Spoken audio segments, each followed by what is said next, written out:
people that are willing to go the extra mile, to spend all the hours, learn, adapt, those are the ones that eventually stand out and rise to the top, I guess. My interests are so widespread and diverse that, narrowly focusing on this one thing, this one area of making art just doesn't appeal to me, I guess. If you have a low perspective of yourself, you don't see yourself as someone who's able to make anything good, you're never going to be able to make anything good. How to stand out as an artist today? My answer to it was... Hey guys, in this episode I'm joined by Alpay Efe. He's a contemporary fine artist and YouTuber and educator, mostly known for his, fine art paintings and his painting videos, talking about Alpay's feelings on creativity, what he feels like makes good and bad work, and how to strive for making great work yourself. By the way, if you'd like to consider supporting me, please consider checking out the links in the description below. Thanks, and I hope you enjoy the episode. Most people, if you ask them, they couldn't even tell you how they got to the place they are. Because there are so many things coming together. Oftentimes it's just being at the right place at the right time. Sometimes it's the same, just coupled with enough effort and tenacity. Is that the right word? Yeah. And even then, if you ask them how to reproduce or recreate, you couldn't, because you live in a different time, for example. Even if you had all the puzzle pieces, it's just a different puzzle. So I think the game has changed. The game, so to speak, like the art world, being an artist has changed so much, and artists and people are still struggling to adapt, I think. And I believe it's gonna come back to bite a lot of artists and creatives, not only artists, but also creatives in general, pretty soon, I guess. Yeah, well, and I think it's always been that way. It's been like a thing that I talk about a lot is it's been interesting seeing concept art become like a stable career, and then it's suddenly not being a stable career. When it's a brand new thing, like concept art existed, it started to exist in the 90s, it's like Alien came out and now you could be a concept artist. And then suddenly people started offering degrees and all this, stability in concept art. And then now that AI is, coming out, it's like, oh, well, okay, now that's no longer a stable career. I think that inherently, like, trusting someone else's path to success, it might have been successful for them, but again, I guess I just want to really push for anyone listening that there's no guarantee that someone else's thing that they did is going to be successful for you. Yeah, that's very true. But to your point, we've taken this for granted also for a very long time. We have this thing called concept art, and we're doing it. We're building an industry around it, but nobody has really stopped and thought about, is this going to be something that's future-proof? Will we be able to do this for centuries to come? Because we've been here before many, many times. If you think about it, let's just think about CDs. If you remember what that is, it's such a short window where CDs could exist. Because we didn't have the technology before, and we didn't have this, in many ways, superior technology that comes after the CD. So we only have the short window of maybe a couple decades or so where this thing could exist before something else would come along to take the place. And it's just natural progression, I guess you could say. And the same goes for other creative fields. Like one of my favorite things growing up was, the whole world of movie poster art. Drew Struzan, one of my favorite artists ever.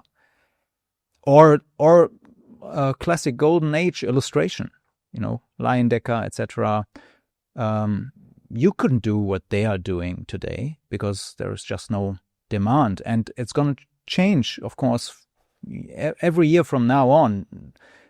It's going to accelerate and change even faster. And the unfortunate reality is that we have to adapt and change along with it, whether we like it or not, or you got to do something else. That's the way I see it. Unfortunately, it's not what I would have chosen if you asked me, but it's just the way we are going. This episode is brought to you by FlexiSpot. Recently, they sent me an ergonomic chair that I've been a giant fan of. And lately, honestly, I found that my back and elbows hurt quite a bit. But since I have gotten this chair, it has solved a lot of problems. The padded cushions on the armrests are quite nice. The fact that there's a leg rest and the chair can be reclined at like a 90-degree angle is quite nice. Whereas with my other chair, it was like a $30 or $40 Amazon chair. I was constantly uncomfortable. My back always hurt after I was working. And I didn't feel like I was able to get as much work done because I would constantly be getting up and constantly would be kind of getting distracted from the pain of trying to get stuff done. It is definitely something I would recommend to anyone considering trying to pick up a chair.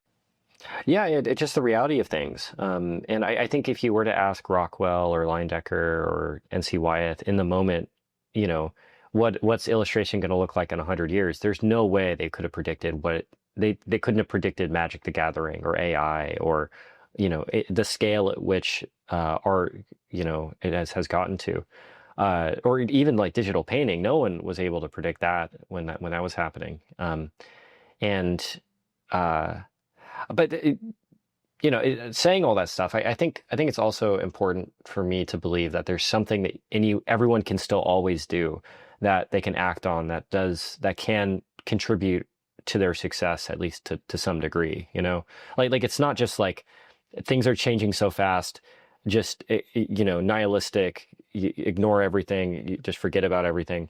To me, it's something like you have to like keep in mind that things are going to be changing and you have no control over that, but you have to like keep doing the work.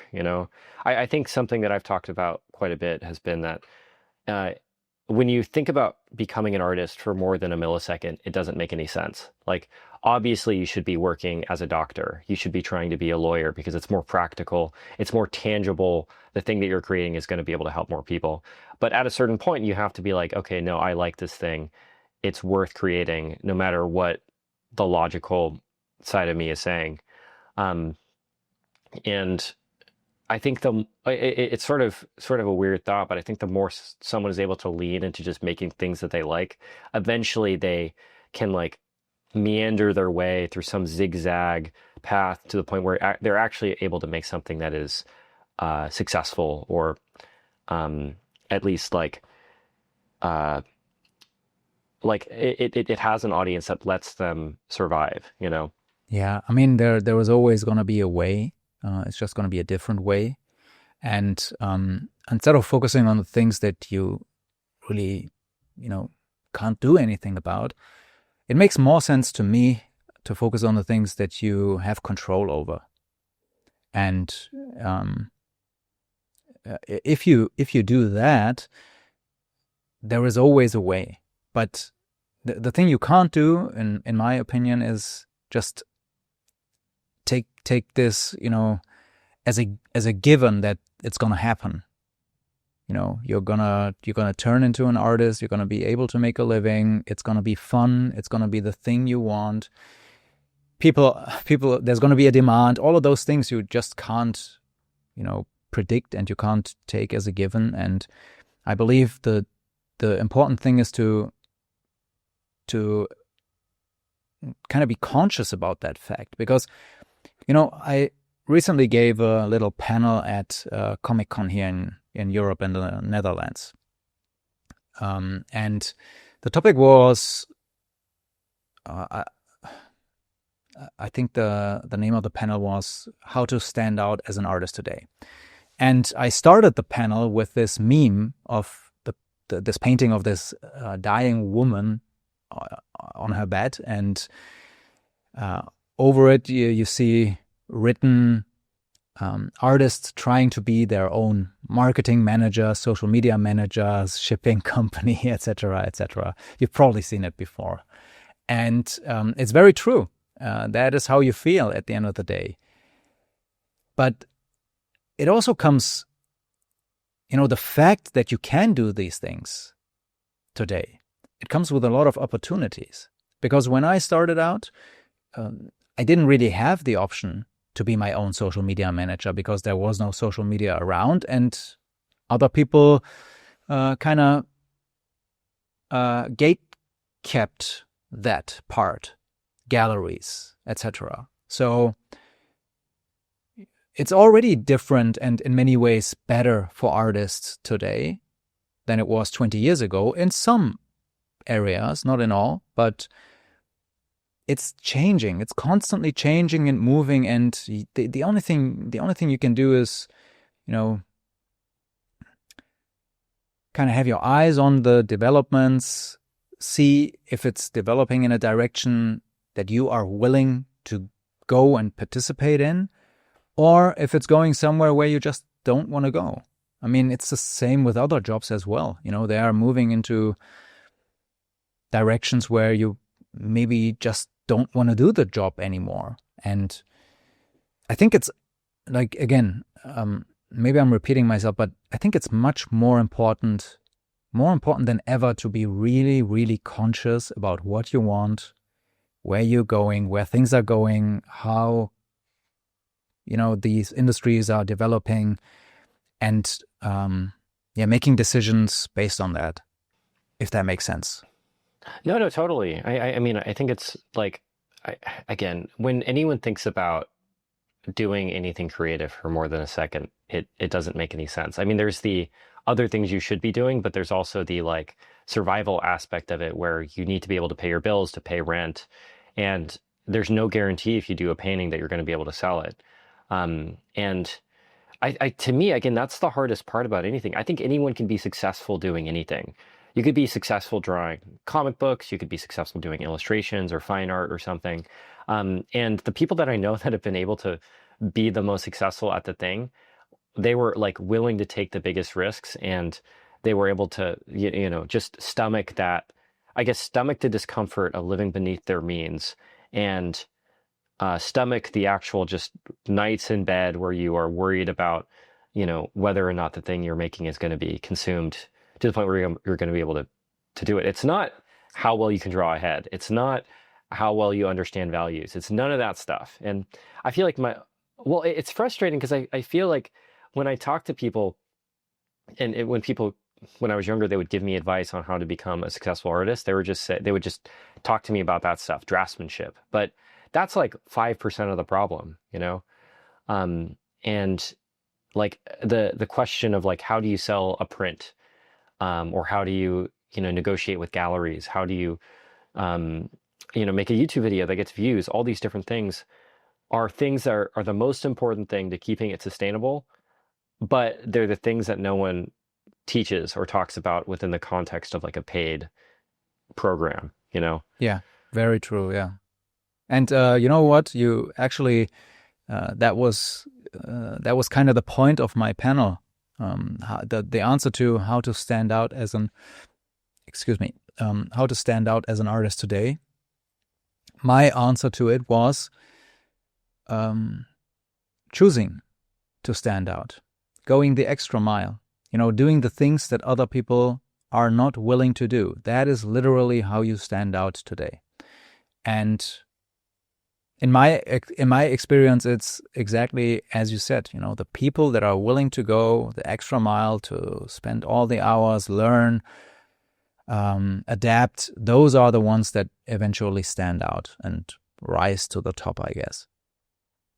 Yeah. Well, and I think it's also like choosing to find the interest in the thing that you need to do to become successful. Like, I think for me, trying to be a YouTuber, going from like hobbyist to trying to do it professionally has been strange because I'm having to like force myself to find interest in like, how do I make making a thumbnail for a YouTube video fun? It sounds pretty boring, or how do I like edit this video, or how do I learn how to manage 100 gigs of files per episode to actually get myself to do it sustainably. And like, obviously, if being successful was all just about doing things you wanted to do, that'd be great, you know?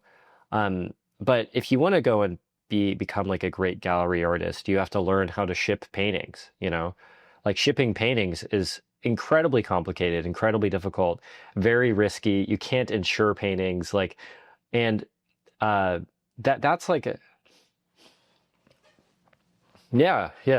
And that's like a very technical problem to solve. And that's a problem that you're going to have to solve if you're a master draftsman or not, you know? And I'd say the person that's more likely to be able to sell a painting is the person that's willing to figure out how to ship the painting versus the person that's trying to make the best painting, you know? 100%. Or the person that is willing to self-organize or good at self-organizing, which is another thing that many people don't realize is absolutely essential if you wanna make a living as a professional artist or any type of creative, you know. Usually it's being self-employed or freelance work, and the skills to self-organize are absolutely essential. And you have to learn this. If you don't know, if you haven't grown up with these skills, learning it because of your family or extended family or friends, social circle, you have to learn it. You have to learn it. And increasingly, I don't see the willingness, unfortunately. I see all kinds of different interests that people have, but like when push comes to shove, and let me back off. Let me give you an example. People often ask me, what do I have to do to become really good, for example? Or what do I have to do to get to this point or that point? I often give them the answer, but it's not the answer they want to hear most of the time. So they go and see if they can find a different answer. But there is no different answer. I mean, there are many, many answers, but they all come back to the same things, the same principles. Like this is not like we're not physics. We're not looking for new particles or whatever. The answers are already there. They are tried and tested ways in which you can make a living, you know, in these fields.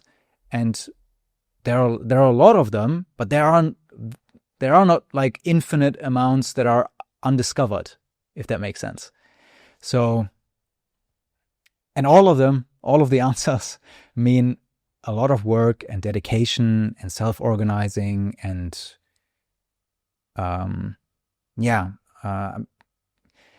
maybe it's also not very contemporary, you know, to do that, to force yourself to do it. I don't know. You know, when you see people dancing in front of the camera and then making, I don't know, hundreds of thousands or whatever every year or months, maybe it's a hard sell. Yeah, I don't know. I think like I've been talking to people a lot about this lately. It's like I think no matter what, you're going to be embarrassing yourself or shaming yourself in some way. Like you're dancing for somebody or performing for somebody, no matter what you're doing, you know. And I think that, you know, there's the work that you have to do. There's the, you know, actual labor and hours, but there's also the failure and the embarrassment, you know. I think, again, I'm sure you could relate to this, but the bigger I'm getting, the more shame I'm getting from strangers, you know, people telling me that what I'm doing is dumb or stupid, or I'm wrong in some way, or it's cringy. And that's a good sign, actually. That means that you made it. Well, and I'm also like, you know, my brain's like, yeah, but I disagree with them. You know, it's like, and I think that I get that all the time. If it helps, like every day. I get that. Yeah. People telling me everything I'm doing wrong and I shouldn't do. Well, and I think it's like that. And to me, that's the harder part of all this stuff. I think anyone can do work, but doing the shame, or I guess working through the shame, it seems to me to be the hardest part to do sustainably, you know? Yeah, I mean, putting yourself out there obviously takes a lot of courage and also strong mind eventually, you know. If it takes over all the noise and hate and whatever, that you're like, it's just inevitable. You're bound to get eventually. The bigger you get, the more of it. But that's also just part of it, you know. Another thing you have to realize and accept, because you will never be able to change it, you just have to change your attitude towards it, which is what I am doing. I get hate for all kinds of crazy things. Like, for example, you are not a real artist because you are using gloves when you paint. There you go.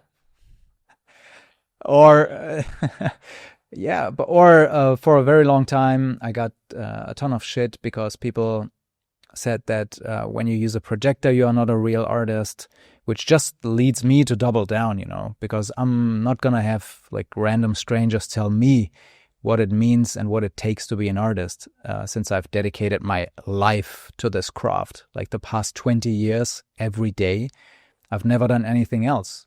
I've never worked a 9-to-5 job in my life. I've never had a part-time job in my life. I have no idea how it feels to live a normal life.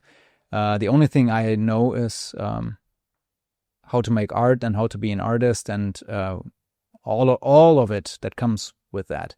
Why people buy art, the psychology around it, the history behind it. And, you know, you have to realize that people on the internet are not real people. It's not real opinions, not real voices. It's just noise. And it shouldn't and doesn't, in fact, affect you if you don't let it get to you. Well, I think that that's true about the negative stuff, but also the positive stuff. It's the same. I don't. Unfortunately, I mean, maybe it's hard to say, but it doesn't mean a lot to me. Unfortunately, I have to say, because you have to see it this way.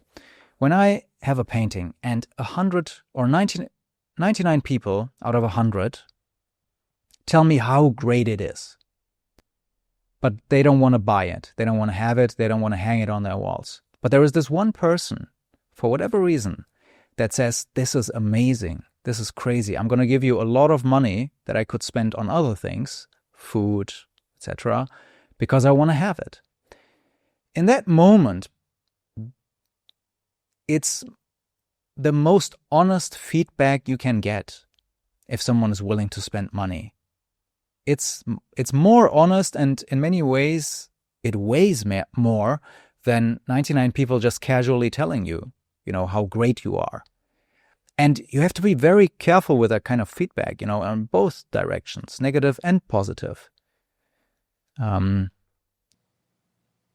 Yeah, well, and I think it's just to see yourself as just a dude. You know, you're just a guy. Like you're not a master artist, and you're also not a total piece of shit. You exist somewhere in the middle. You know, like I think someone just doing the work is the only way you can really keep it sustainable. You know, I've heard people talk about the two imposters. It's like one imposter is the version of you that you think is never going to be competent. You're never going to be good. And the other imposter is the one where you think you're amazing and that you've made it and you're the most successful person on the planet. And when you're flipping between those two imposters, I think it's hard to make real work, to actually put in real effort into something, you know? It's sort of it's strange. Yeah, but you know what? You know what it is for me? Sorry, but when you were saying that, you know, it makes it hard to make good and honest work. The thing that popped in my mind immediately is all the online social media, the what's it called? The not the hate, but the drama. That's the word I'm looking for. Like all the drama around everything, like whatever comes to your mind, when it comes to art, that everything gets turned into this drama. And I think if you get sucked into that, you will never be able to produce anything really, and also at the same time, you know, evolve and grow as an artist, because it takes so much energy away from you. Yeah, well, and it can like we could ourselves we could say negative things about art school and paid art schools, but there also have been people who've gone through those systems and have become successful. Like again, it's like there's nothing like there's a negative way to look at any way that you're spending your time and to convince yourself that it's not worth doing, you know? And I think it's like at a certain point, you just have to be like, okay, making the decisions that you want to make, you know?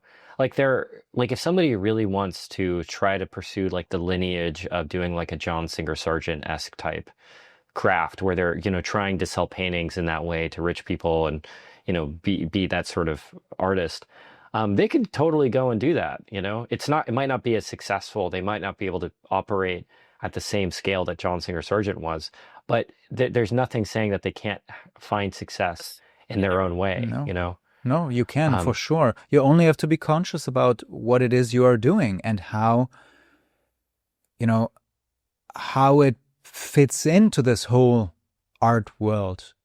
It is a niche thing. You have to realize this when you're pursuing it. It doesn't make any sense to, you know, imagine it as this, because I've been guilty of this when I started my art career, because I thought I would go to art school and I thought I would learn to be an artist, and then the same way when you finish medical school and you become a medical doctor, you become an artist once you finish your art school, and it just doesn't work like that. And when you go and pursue something like becoming a portrait artist like John Singer Sargent, you have to realize there is not a big demand for it, and competition is fierce, and you better become very good at this, because the better you are, the more you will stand out in that particular field. So I think it's super important to reflect on what it is you want and your expectations and reality, and how it all relates to reality, if that makes sense. And I don't even mean it like in a discouraging way, not at all, actually. I just mean it in a realistic way, you know, be realistic about what you're doing. Yeah, definitely. I mean, I meet so many great artists who have to supplement their income with other things, whether it be teaching or doing art that they're not necessarily, you know, like commission jobs, or doing illustrations that they don't necessarily want to do. It's just part of being a person. You have to pay the bills, and just like not everything you're going to do is a slam dunk home run every single time. You work really hard to be able to earn those sorts of things. And I think it's like I think the hard part about doing that stuff is just like keeping your eye on the ball and not becoming nihilistic about the way that you're spending your time. And I guess to go to something else, it's a little bit related, but going back to that Greg Broadmoor interview, I did two versions of it. One was the one that ended up being seen by 250,000 people or whatever. The other version was like the way I traditionally recorded podcasts for a long period of time, which was like super long edit, not edited down, not showing the person's art, all that kind of stuff. We talked about the same exact stuff. It's the same exact video. One is 30 minutes and one is 1 hour. And the one that was 30 minutes and cut down and made for an audience ended up getting, you know, way more attention, way more, you know, it just was a better YouTube video. Whereas the other one was a worse YouTube video, even though it contained the same content. And I guess my point there is just to say that like the reception of your artwork, it might not be tied to the message or the quality at all. It just might be tied to like purely the presentation of it, you know, purely how people are seeing it, purely like, and again, for me, that was sort of like a weird turning point in the way that I make YouTube videos, because I realized there are certain levers that you could pull that are not related to the way that you create the thing that end up actually determining whether or not that thing is successful or not, you know? Yeah, that is very true. There are so many variables, and sometimes it can just be the case that just one variable is just slightly off, you know, just slightly off. And that's it. You know, if you change that, it changes the end result dramatically. And that is, I think that is super important to keep in mind. But I also feel like everybody really knows this deep down. Like, just because you do something and you don't really get the result, especially these days, with the internet, social media, the competition, stuff like that. I think everyone really kind of knows this deep down, don't you think? Yeah, definitely. But I think again, it goes back to that capacity to deal with the shame, because I feel like before when I was, I'm not, I don't consider myself a successful YouTuber. When I was getting less views on my videos, it's because I wasn't willing to experiment because I was like, for whatever reason, I guess I attribute most of that to shame or the fear of being shamed in some way, and I think that honestly, if I were to give myself advice going back 10 years, it would just be to experiment more, like take more risks.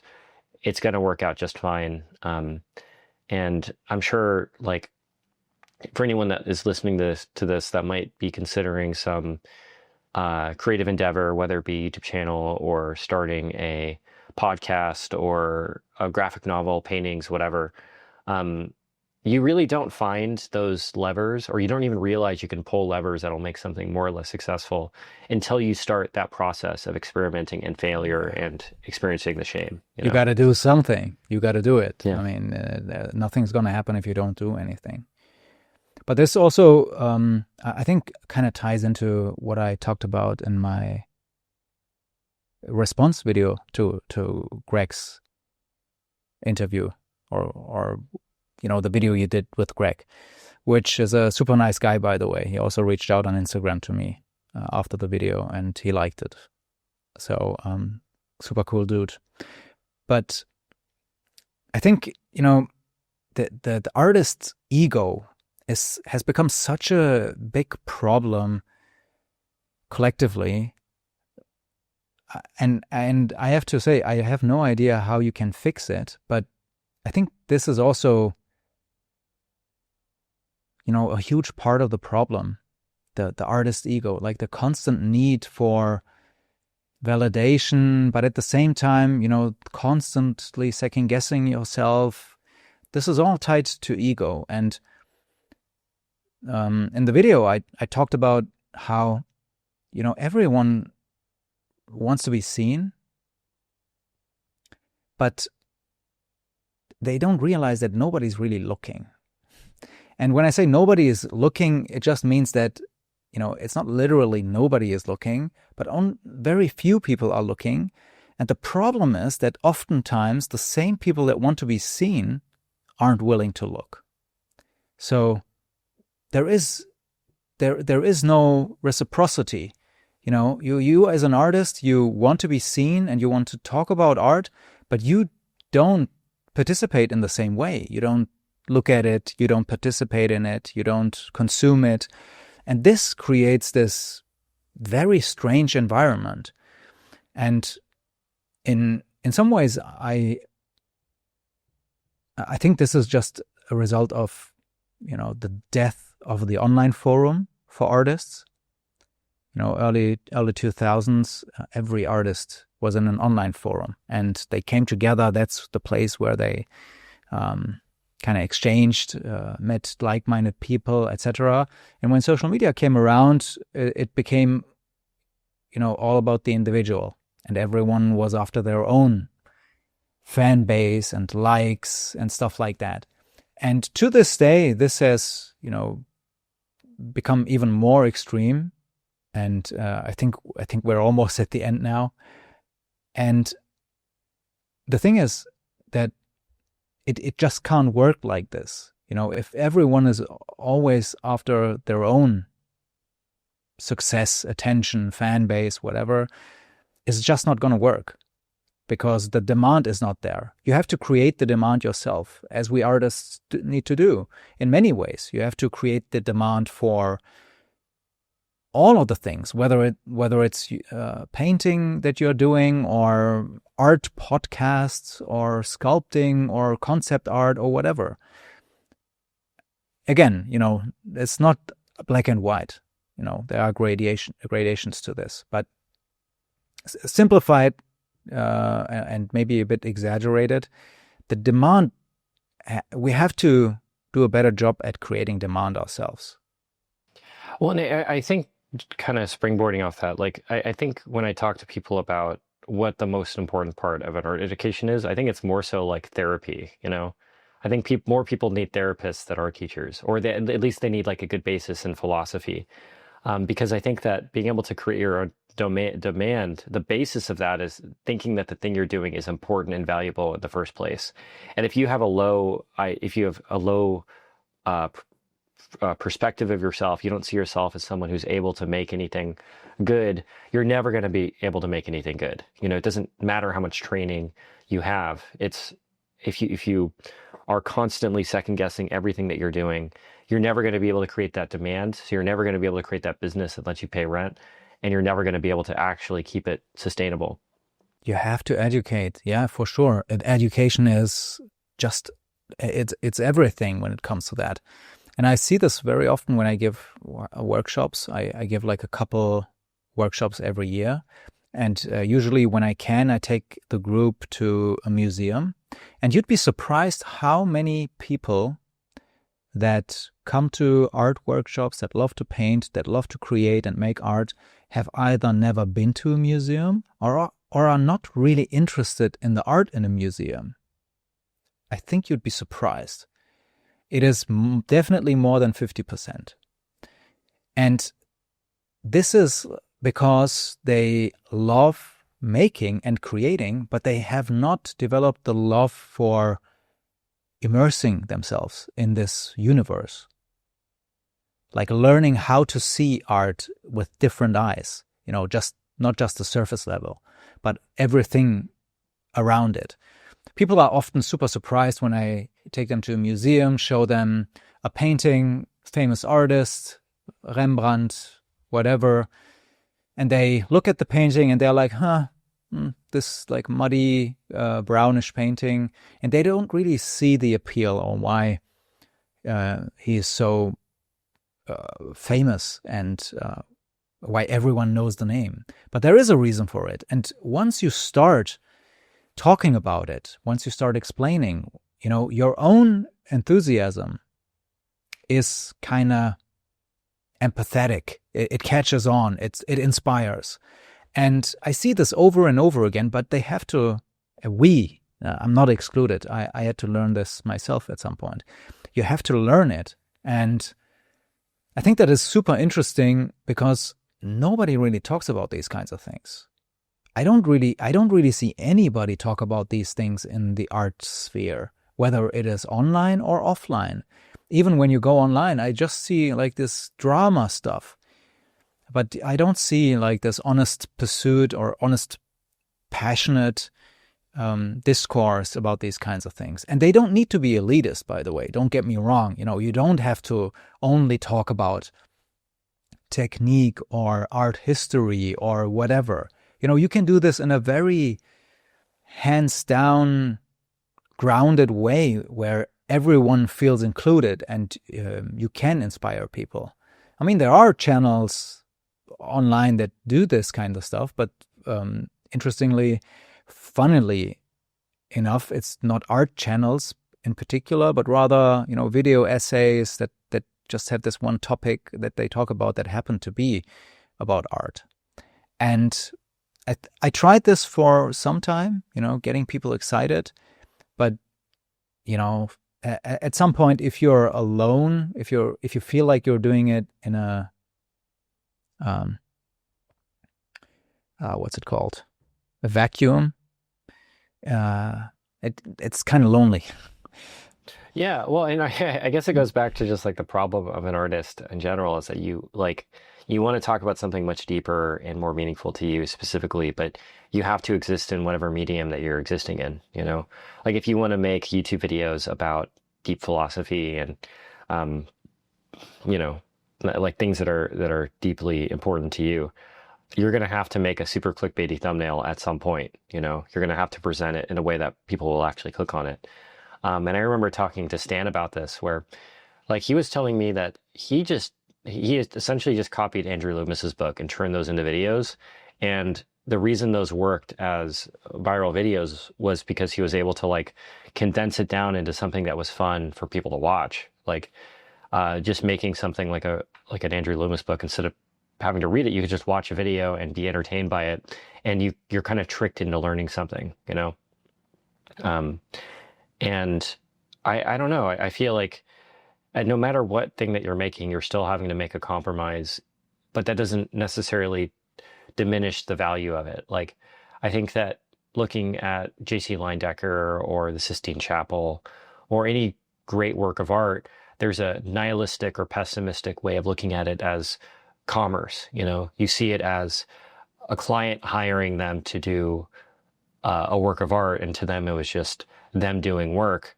But then it goes and has this life beyond being just the work, and it becomes like the Sistine Chapel. It becomes the Arrow Man collar stuff. It becomes, you know, any like the, you know, Rockwell paintings or Sargent. Oh yeah, all the greatest pieces of art have in fact been commissions, and it makes a lot of sense if you think about it. And the way we are today as artists, or the way we think about, you know, making art, making a living as an artist, is actually not the default, but the exception. You know, that you can just create this stuff, you know, here, and then people will come and then buy it. It doesn't really make any sense if you think about it. And also, if you have to do this for the next, I don't know how many decades, if you think about it that way, it doesn't make too much sense. So for a very long time, I often had the people like, I don't want to do commissions. I don't like commissions. If you make commission work, you're not a real artist. If you make fan art, you're not a real artist, and all that kind of stuff. And it's all stupid bullshit, you know. You are a great artist and a real artist regardless, whatever it is you're doing. You know, you can make fan art and be a great artist, and you can make your own art. But like, this goes back to what I was saying earlier, you know, realizing these kinds of things is incredibly important. You know, the fact that making commissioned work is not a bad thing, but it's actually a good thing. And an opportunity, you know? And it gives you a direction. It gives you a thing to do. You know, I think that often people like think that like the best art is art made without parameters. But when you look at anything, it's like you need rules to just have a direction to move in. You need to react 100%, to things. I agree with you 100%. The best thing is actually making art, you know, with like a limited set of rules, opportunities, whatever you want to call it. Options, I guess. Limited options. Yeah, well, and I think it's like for me, I've been treating my YouTube videos lately as my version of my art, because it is so, like, you know, from one perspective it's like, oh, it's just YouTube videos, but from another it's like, oh man, like I get to really focus on like a thumbnail and title, and that is really meaningful, you know, and I get to like have fun with it. I get to experiment. I get to be kind of crazy and stupid with it, and I get to see like, oh, this doesn't work, that works, you know. And it just like letting myself play and kind of reacting to the numbers. And I'm sure like I've been doing a lot of like thumbnail ABC testing, and just to see like which thumbnails do better and worse depending on like what do I change. I'll add like a letter, or I'll add like text on certain things. I'll simplify things. I'll move around people if they're in a thumbnail. I'll like try 3 different works of art from somebody that I'm interviewing and seeing which one does better. And often there is a clear preference, you know. And it's like, oh man, that's like a fun little thing to go and try out. But I like it. It's like the only reason I'm able to figure out whatever thing, like I'm able to make videos that get better views, is because I'm able to like experiment and play around in the first place, you know? Yeah. Without like endless options, infinite options, I guess. Because then you have so many options you wouldn't even know what to do. So limiting, like being creative, like in a limited, with limited tools or limited opportunities, I think brings out the best usually. At least that's the way it works for me. Absolutely. Well, yeah, I think it's like it's when I talk to people that are wanting to learn from me or just asking me advice for stuff, the only thing that I could tell them is just be specific in the thing that you want to do. Like, if you want to go and be a painter, you're already limiting yourself to like you have a trillion things that you could do, and now you're limiting yourself to like 100,000 potential options. You know, it's like if you're committing to being a painter, you are committing yourself to a flat surface that's going to be right in front of you, you know, that is a static image. It has no sequential storytelling elements to it at all. Generally, there's no sound, there's no audio. It's like it it's not a piece of music. It's not a movie. It's not a sculpture, but it's still something. And it's like um, the more specific you could be about the thing that you're trying to create, the more likely you're going to be able to make something that people resonate with. Like saying you want to be a painter is already cutting down what the thing could be. But saying you want to do like commission art, you want to do fine art, you want to be an animator, you want to be a comic book artist, you want to be just like a graphic designer or something. There's like, those are all lifelong studies in and of themselves in this very specific niche thing that is already, again, it already has a ton of limitations of parameters set to it. Yeah, I know what you mean, but I have to say that and I can only speak for myself, but I do believe there is something to this. I've become a better artist and painter once I started pursuing other creative fields. Only then, only then. You know, once I started filmmaking, once I started animation, doing stuff like that, it just expanded my horizon. And when you are a reflective person and you are curious, naturally curious, you will pick up one or two things wherever you go, whatever it is you're doing, and you can incorporate it. It doesn't need to be like literally, it can just be like a thought process or an approach. And I think that's another thing where I would say, you know, a lot of people are just so narrow-minded when it comes to making art and being an artist. Maybe this goes back to the atelier space, because it is certainly the case there, but it is also the case when you go online and look at illustrators or digital artists. I can guarantee you, if you take like 10 random digital artists and you give them a brush, you will not see a painting that's at the same level as their digital art. Often it's the other way around.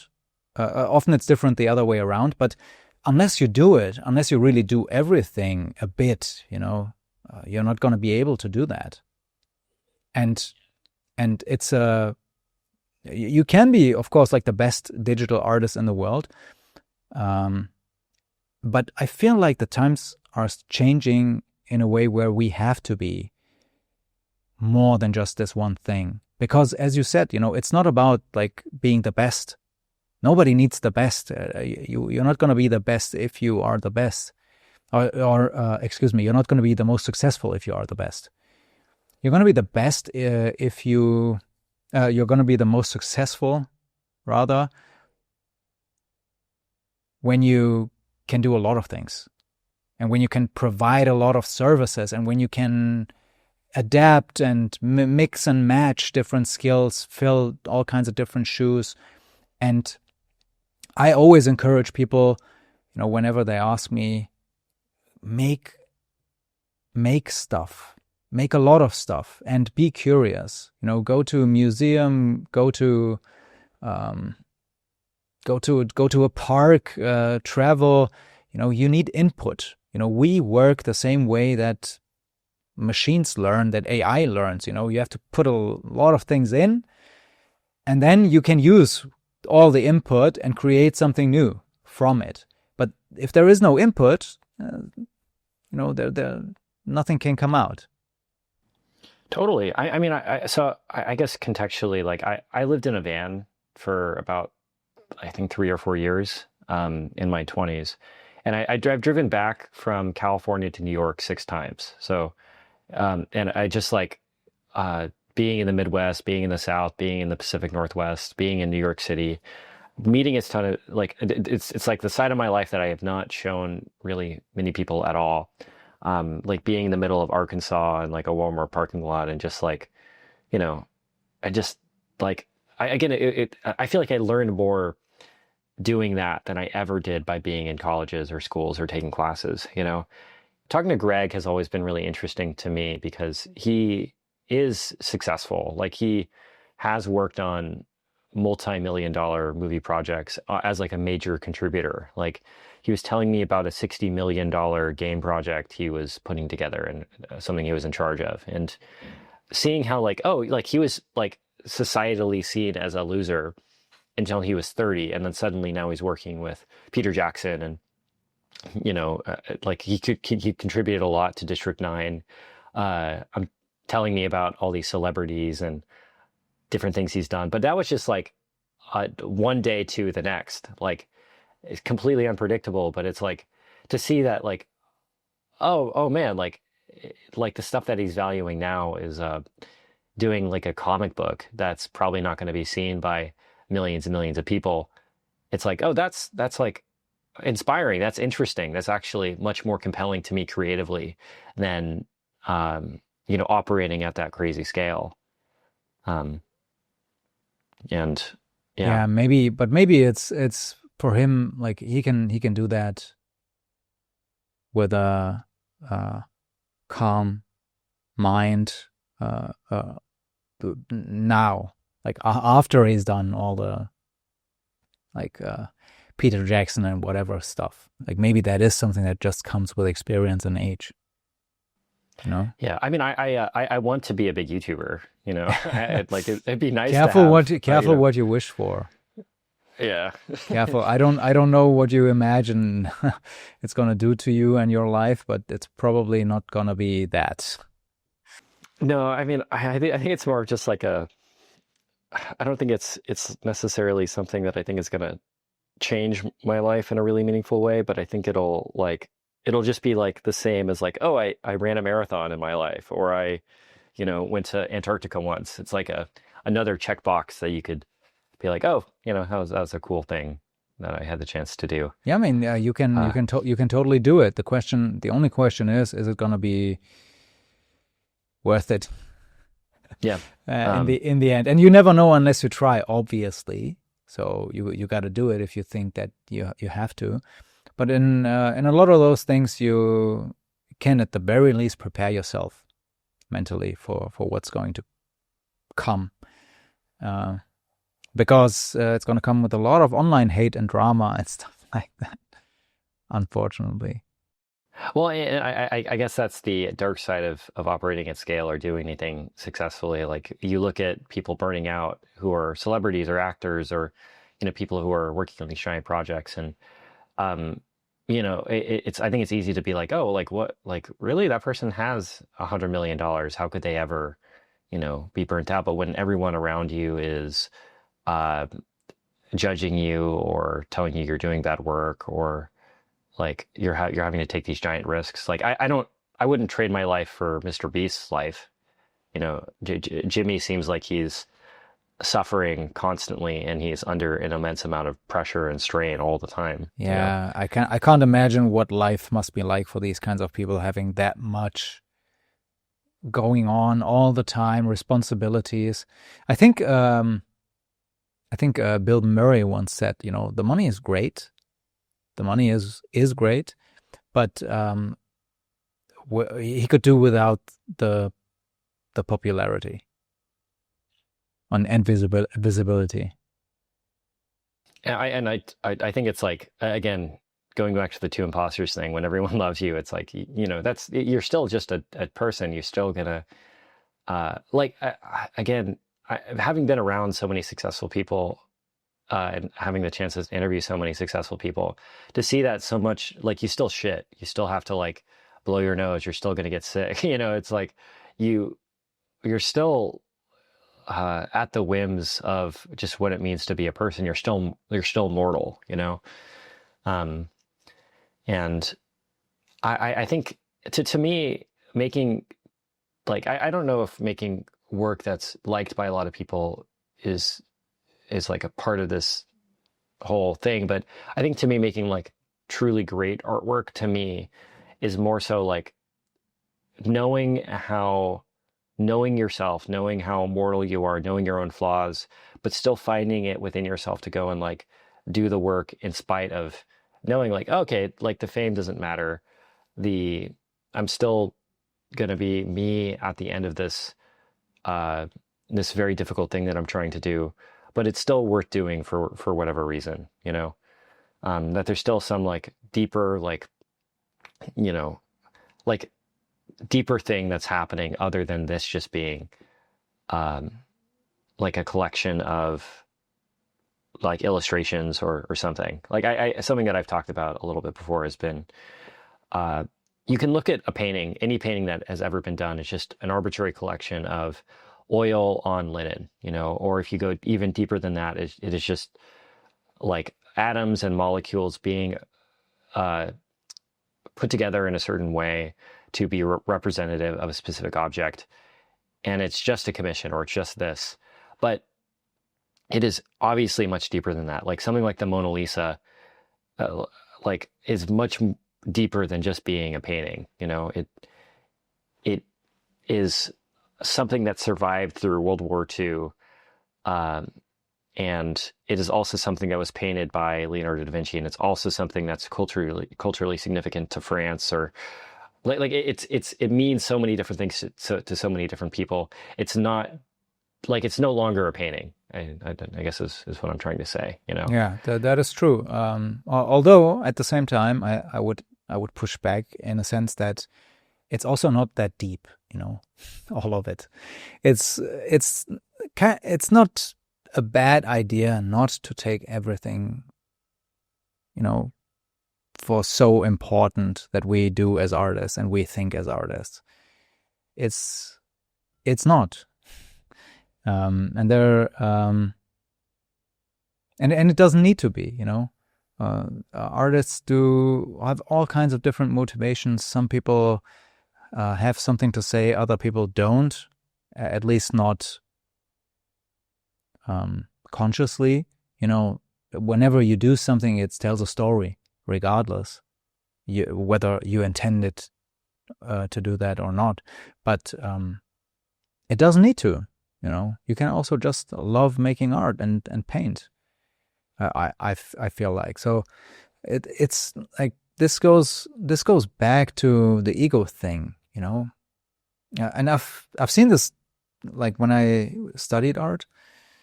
I've seen this everywhere, all the time, every day, you know, artists being so incredibly self-absorbed and, you know, taking all of their thoughts and all of their ideas and concerns and whatever, like taking it so important. And I literally, it was painful to me.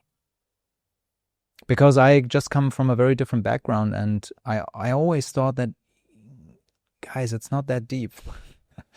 You're just making paintings, and maybe you will make something meaningful and very important someday, maybe not, but it's not all that deep.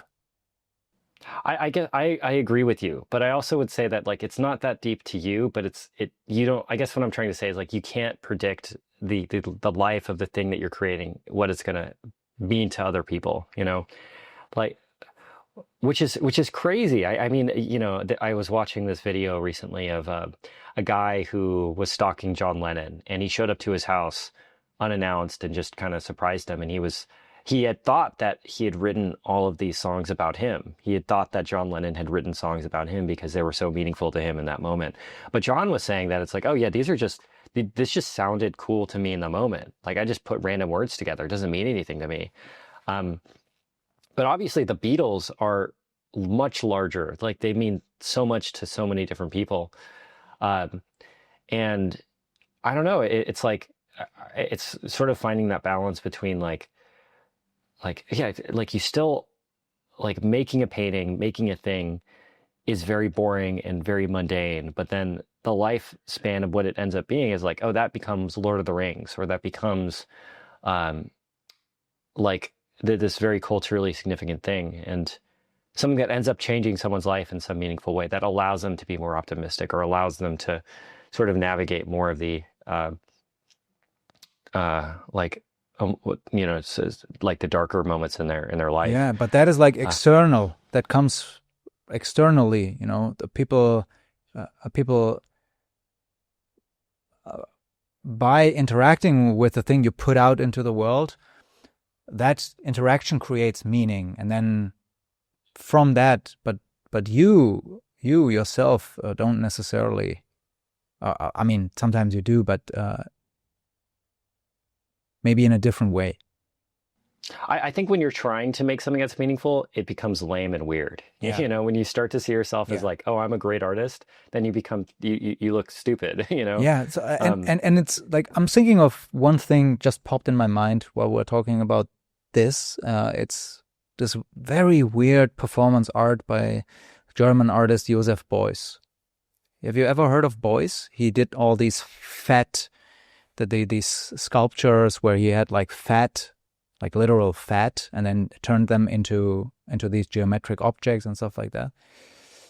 Yeah, weird guy, very strange and weird guy. But he did this one performance art where it's called "I Love America and America Loves Me," and what he does is he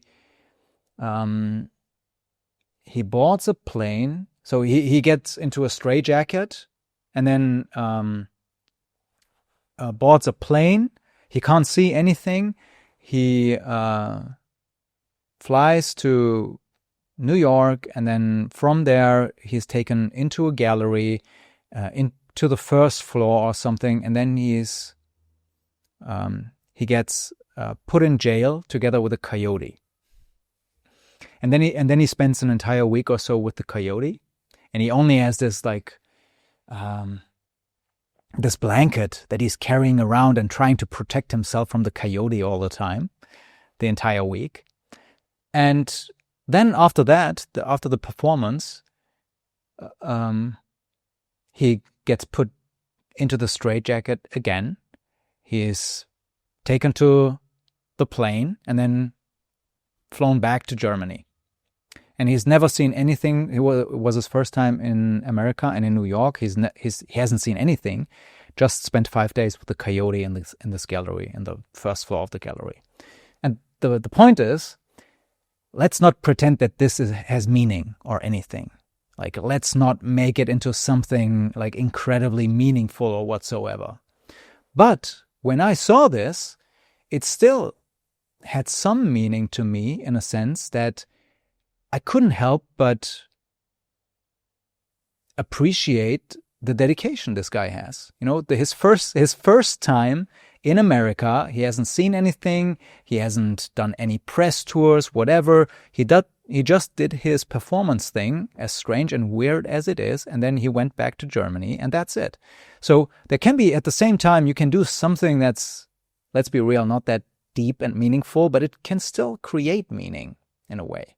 And I feel like it's like that with a lot of things when it comes to art. Well, and it's purely intuitive. It's purely like it's not logical. And it's like one version of meaning from that somebody could pull that is like maybe it's like a statement on, have you really ever truly been to a place? Like, has he actually been to America, or has he been to the museum? It's like, well, if he didn't leave the museum, then he hasn't actually experienced what it means to be in America. What is America in the first place? Is it a country, or is it a place? Again, it's like, and those are actual authentic debates or conversations somebody could have about whether or not that person's experience was more meaningful or less. And it's has nothing to do with what he was trying to say in the first place. Yeah, exactly. Exactly.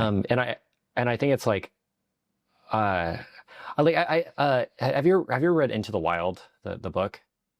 Into the Wild. What is it about? So it's about this guy named Christopher McCandless, who in his early 20s, he lived a very privileged life growing up. Like his parents were multimillionaires, worked for NASA, all these different things, defense contractors, I think. And, paid for school, all this stuff. But then he was deeply disgruntled and jaded from his whole life being in this privileged thing. And he went off the deep end in terms of how crazy he went living.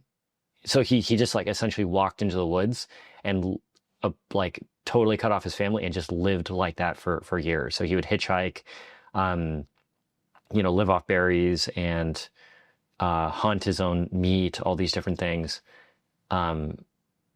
Even though he had this extremely privileged life, and eventually he challenged himself and he was like, I'm going to go to Alaska and I'm going to live off the land for a year just to see if I can do it. And he died. He died doing that.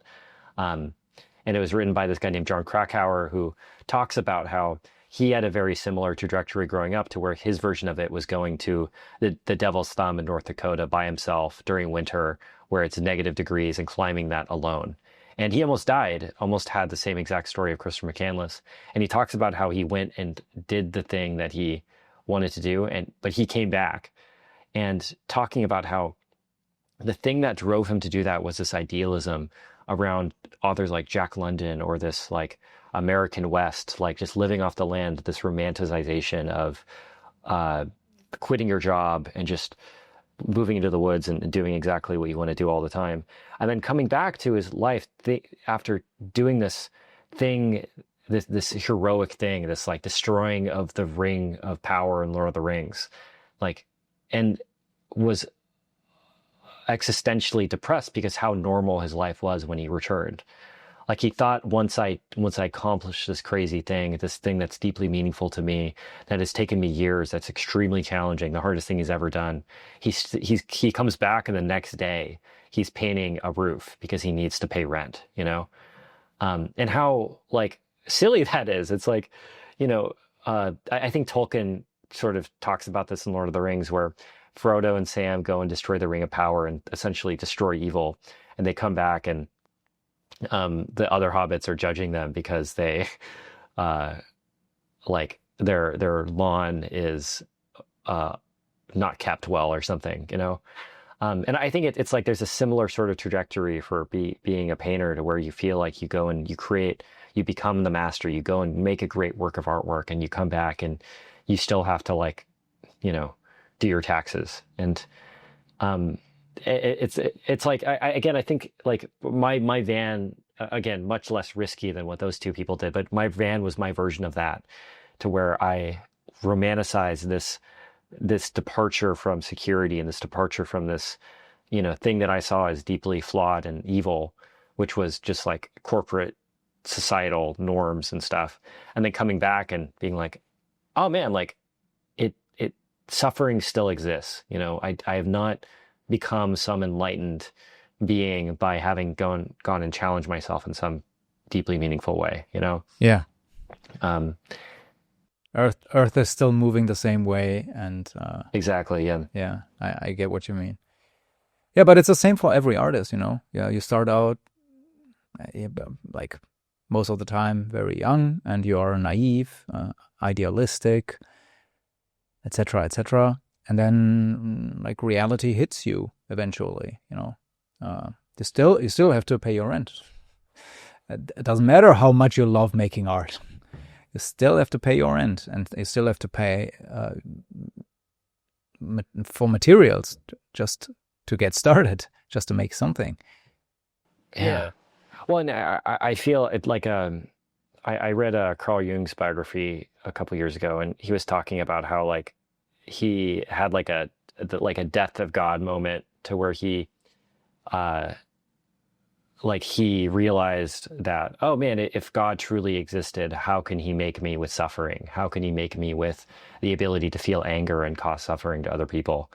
How can God exist if I still have to go and work? Why can't it just be all sunshine and roses? And eventually a few years later, he settled on the idea that like, okay, maybe there's something I'm missing. Maybe God does exist, but maybe there's like a reason to go and do that in the first place. There's a reason to go and like, beyond my ability to logic through, my ability to see everything, there's a reason to go through and just like to keep making YouTube videos, or to keep doing classes, or to keep painting, to keep writing, to keep doing whatever the thing you want to be doing in the first place. Knowing that there's no like point at which you will suddenly make your magnum opus and your life will change forever, but more so that there's like, again, maybe some like, again, I don't want to sound religious or anything, but maybe some like faith-based reason or something to keep creating. But Yeah, yeah, I don't know if I can if I understand the idea fully, because I'm not super familiar with Carl Jung. But you know what? What is interesting is that when you said that maybe there is more to it. You think of something being one way, but maybe there is more to it. I immediately thought about what we started out with, like times are changing. Being an artist, what it means to being an artist changes, and while it may seem very discouraging at first, some of the developments, like AI or whatever, maybe there is more to it. Maybe maybe it is not that bad thing, that destructive, horrible, nightmarish, alien thing. Maybe it's just that in the beginning, it's the first step, and then there is more to it. The story. I don't know, is it like a Chinese story? I think it is like a Chinese saying or a story where this guy like has, his kid has like an accident with a horse, I think is the story. I don't know if I can get it together, but then another thing happens. He is not drafted to the military because of that. And then another thing happens. And he's always like, people are, oh, this is a horrible thing that happened to you. And he's always like, really? Is that so? And that's what I thought of when you said that. Like, maybe it's the same with like AI and the way that things are shifting these days. Because I can't predict the future. I can't. I'm surprised how many people can.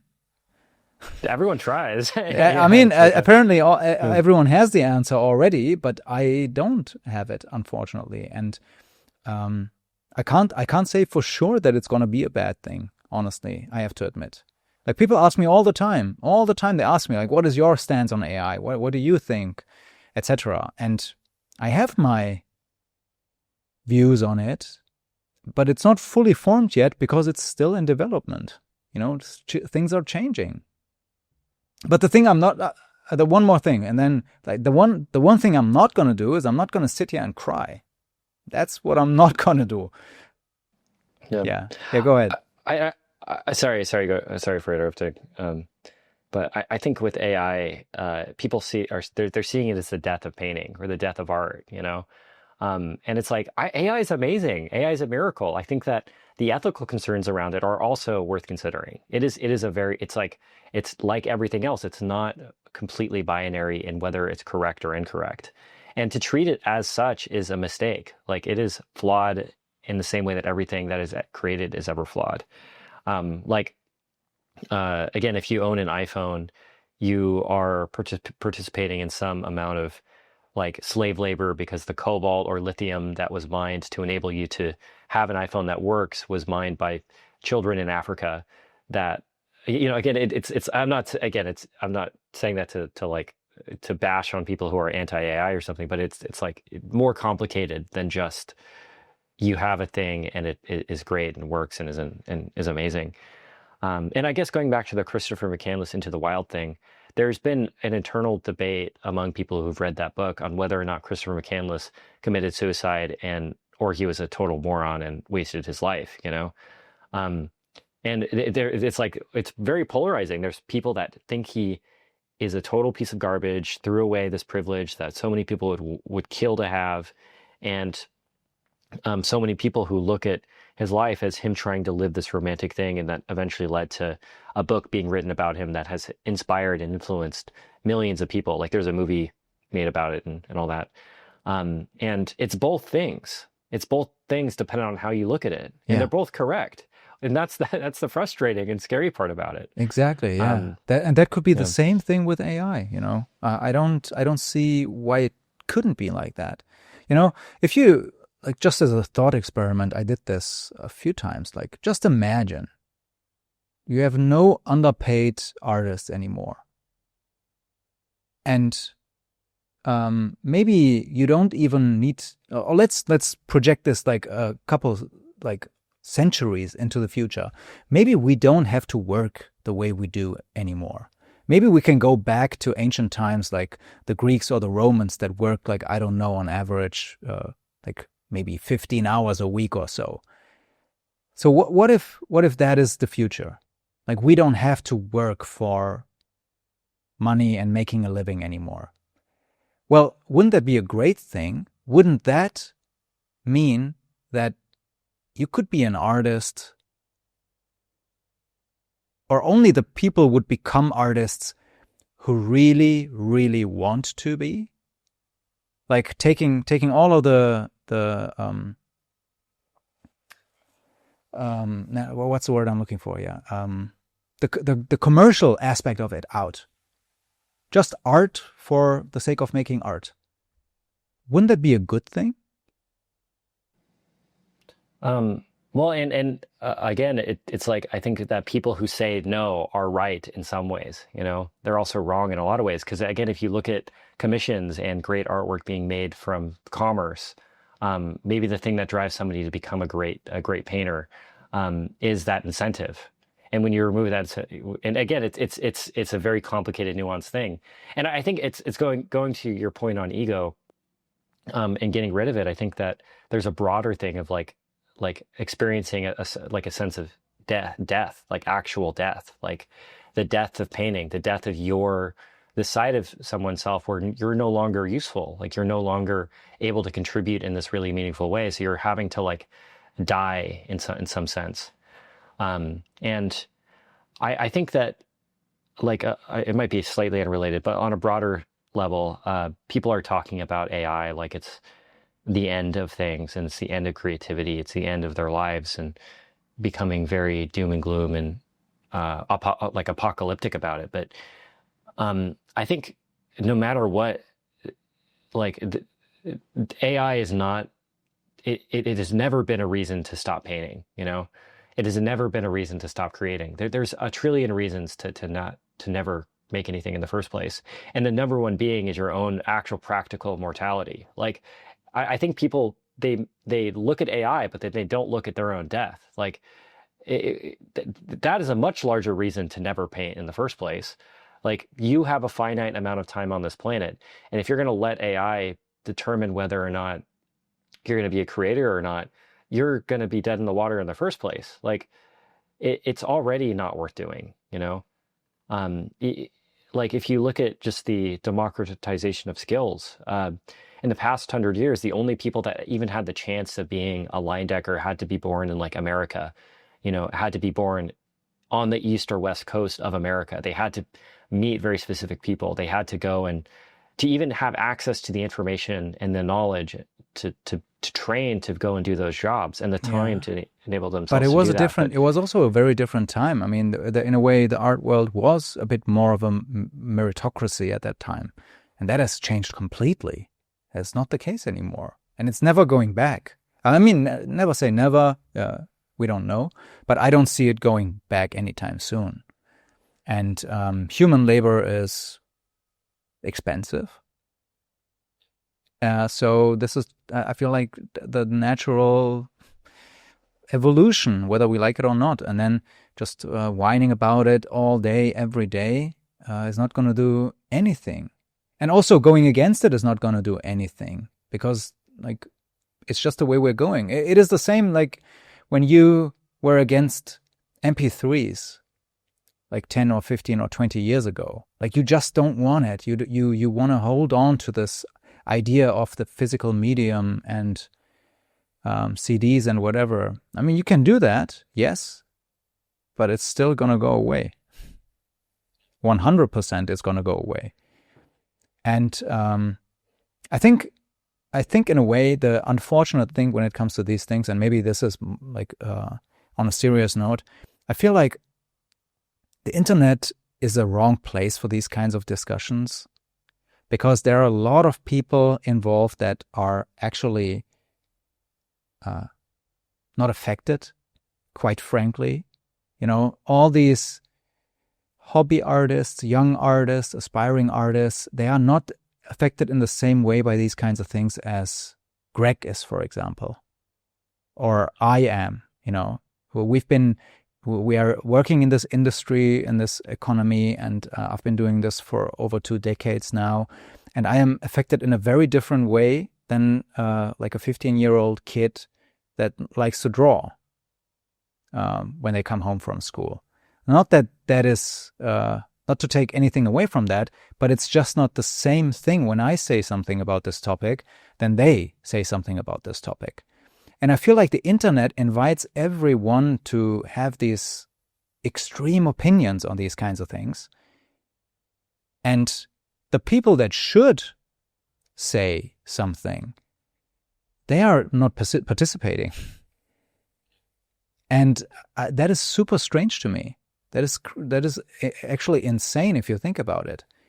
Because I don't know any other field, maybe like movies, when people talk about movies all the time. But that is like a matter of taste, like that. Then it's about like fandom and taste and stuff like that.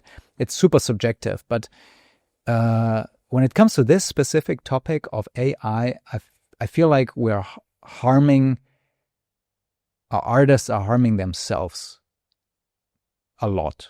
And the younger generation as well. Yeah. I don't know. I think the conversation of AI is, again, I think a deeply nuanced and complicated thing. And again, I'm not going to claim to have any of the answers in the same way that I think no one truly does. I think the only way to really figure out what to do, or like even just how to move forward, or even just to figure out someone's own perspective on it, is to do that sort of like self-exploration or that experimenting that at least I think is like the key to someone trying to find any amount of success in whatever field that they're going to try. Like, I don't think that concept art or illustration is going to have a life, practically, for my opinion, in 10, 15, 20, 30 years. I think it's just a matter of time before AI can just do that. But it's like, the only way to really figure out what's next is to keep experimenting and trying things, I mean, art as a service in general, like the entire field of art as a service, like concept art, illustration, stuff like that. It's just a means to, or not just, like, I don't want to devalue it by saying just, but it is means to an end. The artwork itself is not the focus. Let's be real about this. People are trying to make movies or games or whatever, and then they need these things to make that.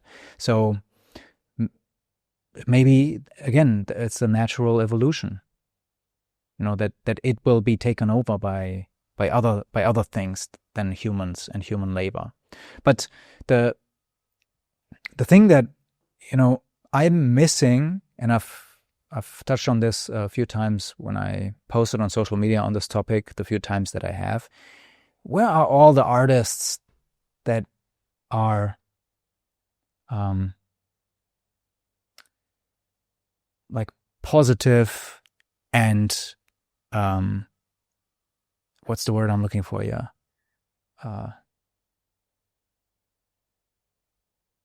Confident and saying that, I'm going to kick ass and I'm going to create amazing art regardless what happens. And if it means to learn to use these things, then I'm going to do that, and I'm going to create art that's even better. This is an opportunity. Everything is going to be great. Let's do this together. I hardly see this kind of attitude. I just see this incredibly negative, pessimistic, nihilistic, sometimes crybaby attitude of everything is shit, whine. And yeah, I think it's unfortunate. I mean, it also pisses me off, I have to confess, because I wanna have confident artists. Like I want to be around artists that are confident and they say that, okay, so we got this now, let's make even better art. Let's go out there and find even newer ways of making art, something that I could have never done before. And then, having a positive attitude and going out and using all these tools that you have. This is what artists of the olden days would have done, I can guarantee you. Not all of them, they are traditionalists, but most of them, they would have taken every opportunity to enhance their visions and create even better versions of what they're trying to make. And I would love to have that attitude back. I mean, I would push up against that to some degree. I think that from my perspective, I think the best art is being made every day. I think that painting's better than traditional paintings that I love, like Leyendecker, John Singer Sargent. There are artworks that I'm seeing them being done today that I'm like, oh, that's just as good, if not better, than that stuff. And I think it's like when I play video games, like when I play like Baldur's Gate 3 or something, I'm amazed by the quality and the level of depth and detail that goes into crafting something like that. And I think that there's always like an avenue or a market for someone going to exist in those things. I think that YouTube particularly can be very much like the modern day, celebrity magazine fluff, pop, bombastic titles and all that kind of stuff, just to get people to click and watch. But I think there's so many things, so many amazing miracles of people creating something that's deeply meaningful and not necessarily like doom and gloom, like something that's ultimately very optimistic that is still able to have an audience. And maybe that's where I would actually disagree, but maybe that's also a different topic that we can rabbit hole that we can go in, because I believe like when it comes to art, a lot of art, and I would say games and movies are just in the same way art that a painting is art. They're not getting better. I believe they're actually getting worse. I would say that to me, I guess my idea, again, I think it's all about perspective, and it might be a point where we disagree, but I think that like to me, what I was saying before about like Leyendecker, or even going back further than that, if you that's blasphemy, right? If you say someone is better than Leyendecker, that's blasphemy. Blasphemy. Yeah, so I'm going to go to art hell. But I should make a YouTube video called Leyendecker is the worst artist of all time, and he's actually one of the best. I kid you not. I love Leyendecker. Leyendecker is crazy. I nerd out over Leyendecker paintings all the time. Like, if you ever come to California, I highly recommend going to the Stockton Museum in California. It's like the largest private collection of Leyendeckers in the world. So you get to see the Kellogg Kids and a bunch of his war paintings, like his war bonds paintings. All that stuff is just so rad. But I guess it's like, to me, I think that the democratization of skill on the internet has ultimately been good for humanity. Like again, going back to the 1500s, if you wanted to be a painter, you needed to have been born into a wealthy family that would hire some master, or so you can apprentice. So all these different things, and you had to be born in a very specific part of the world. Whereas nowadays, all you need to do to learn how to paint is the time and the will and the internet connection,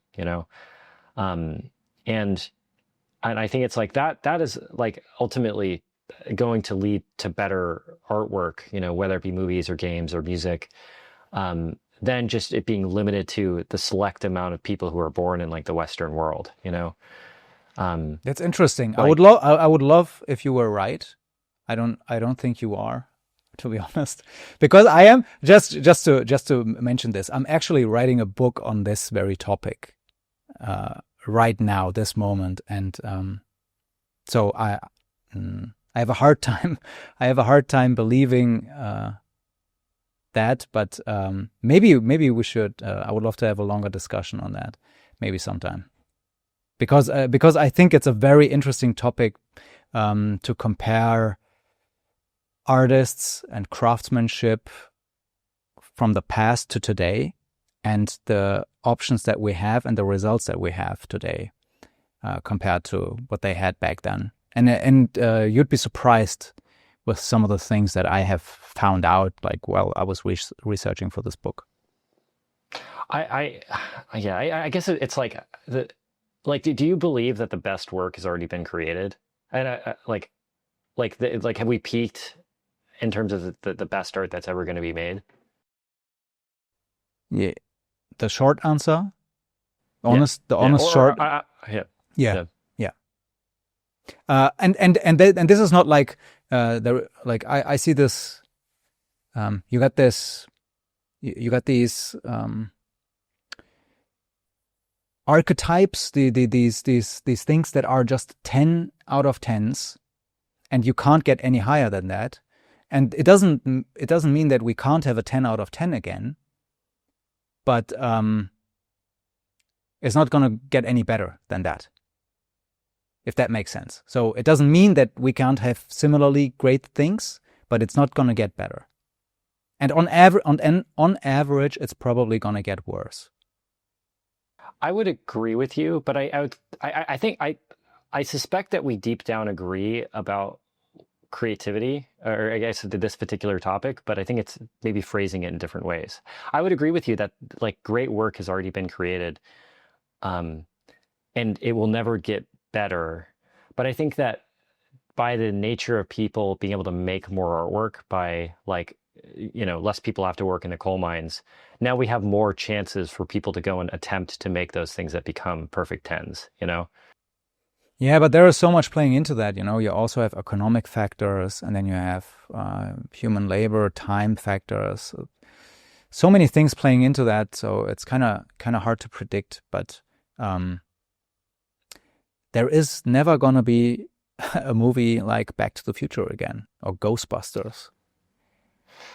That's true, and there's never going to be another Michael Jackson or Elvis, Similarly, yeah. But I also think that there's more opportunities for more people to be like that in a sense. And yeah, but there are definitely more opportunities, 100%. I agree with that, yeah. I mean, the rough thing about Back to the Future is if it was made right now, I don't think it would not nearly have the same reception. And I think maybe the thing that attributes to something being like a 10 is the time in which it was made and the audience. Again, this goes back to what we talked about in the beginning. Sometimes it's just being at the right place at the right time. This lightning in a bottle thing. But it's not just that. If you know the story behind Back to the Future, for example, it is the ultimate pursuit of excellence when it comes to filmmaking, stuff like that. Most people don't know. Just to stay at Back to the Future for a second. Most people don't know that like half of the movie was filmed with a different actor, Eric Stoltz, instead of Michael J. Fox.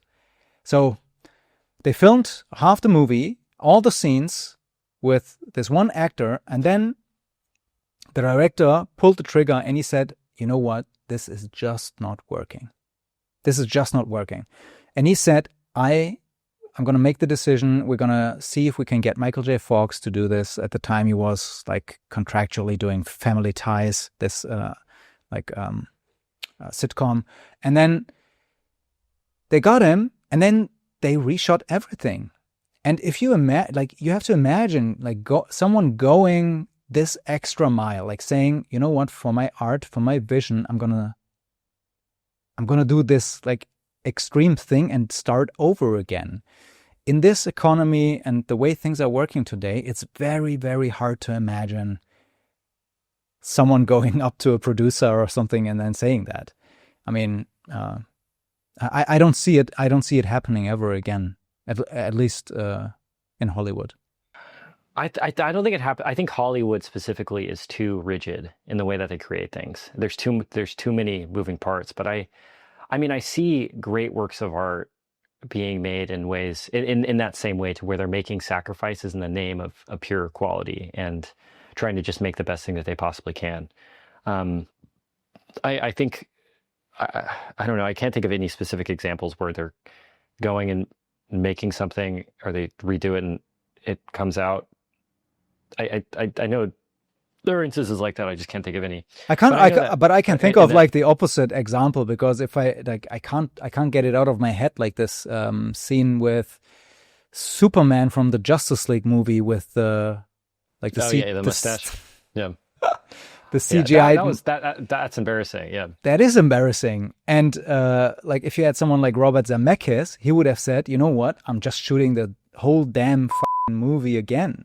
I'm not going to put Henry this. Cavill. Yeah. Yeah, without Henry Cavill or whatever. I'm just going to get another actor or get him again. Or I'm going to wait a year. I'm going to put all my money into this. And, you know, these kinds of artists and, you know, just all these great names, Steven Spielberg, when it comes to making movies, you can see this pattern. Like, I call this the honest pursuit of excellence, over and over and over and over again. And this is an artist willing to do not what they want. And this, again, ties back into the idea of letting go of the ego, but what's necessary. What's necessary to bring your vision to life in the best way you can. And this is also my philosophy that I've had like for over a decade now. If it means using a projector, I'm going to use a projector. If it means using everything except the kitchen sink, I'm going to do that. And if it means using AI, I'm going to do that, you know. This is not taking anything away from me as an artist. It is the honest pursuit of excellence. Well, and I think it's always complicated to me. I think that I think so much of success is in the eye of the beholder, or the reception of something. Like, I think that Raiders of the Lost Ark is also a perfect movie. Like, it is a perfect movie. It doesn't get better than that in a lot of ways. But Stardew Valley is also amazing. You know, I think that like the guy who made it, I can't remember the name off the top of my head, but like working in Starbucks and not making an income for years, and then releasing Stardew Valley and just being hyper obsessed with it, and it becomes one of the most popular video games of all time, to me is an example of something being made that is perfect. Or the Hail Mary project, the guy who wrote The Martian, can't remember the name off the top of my head either. Andy Weir.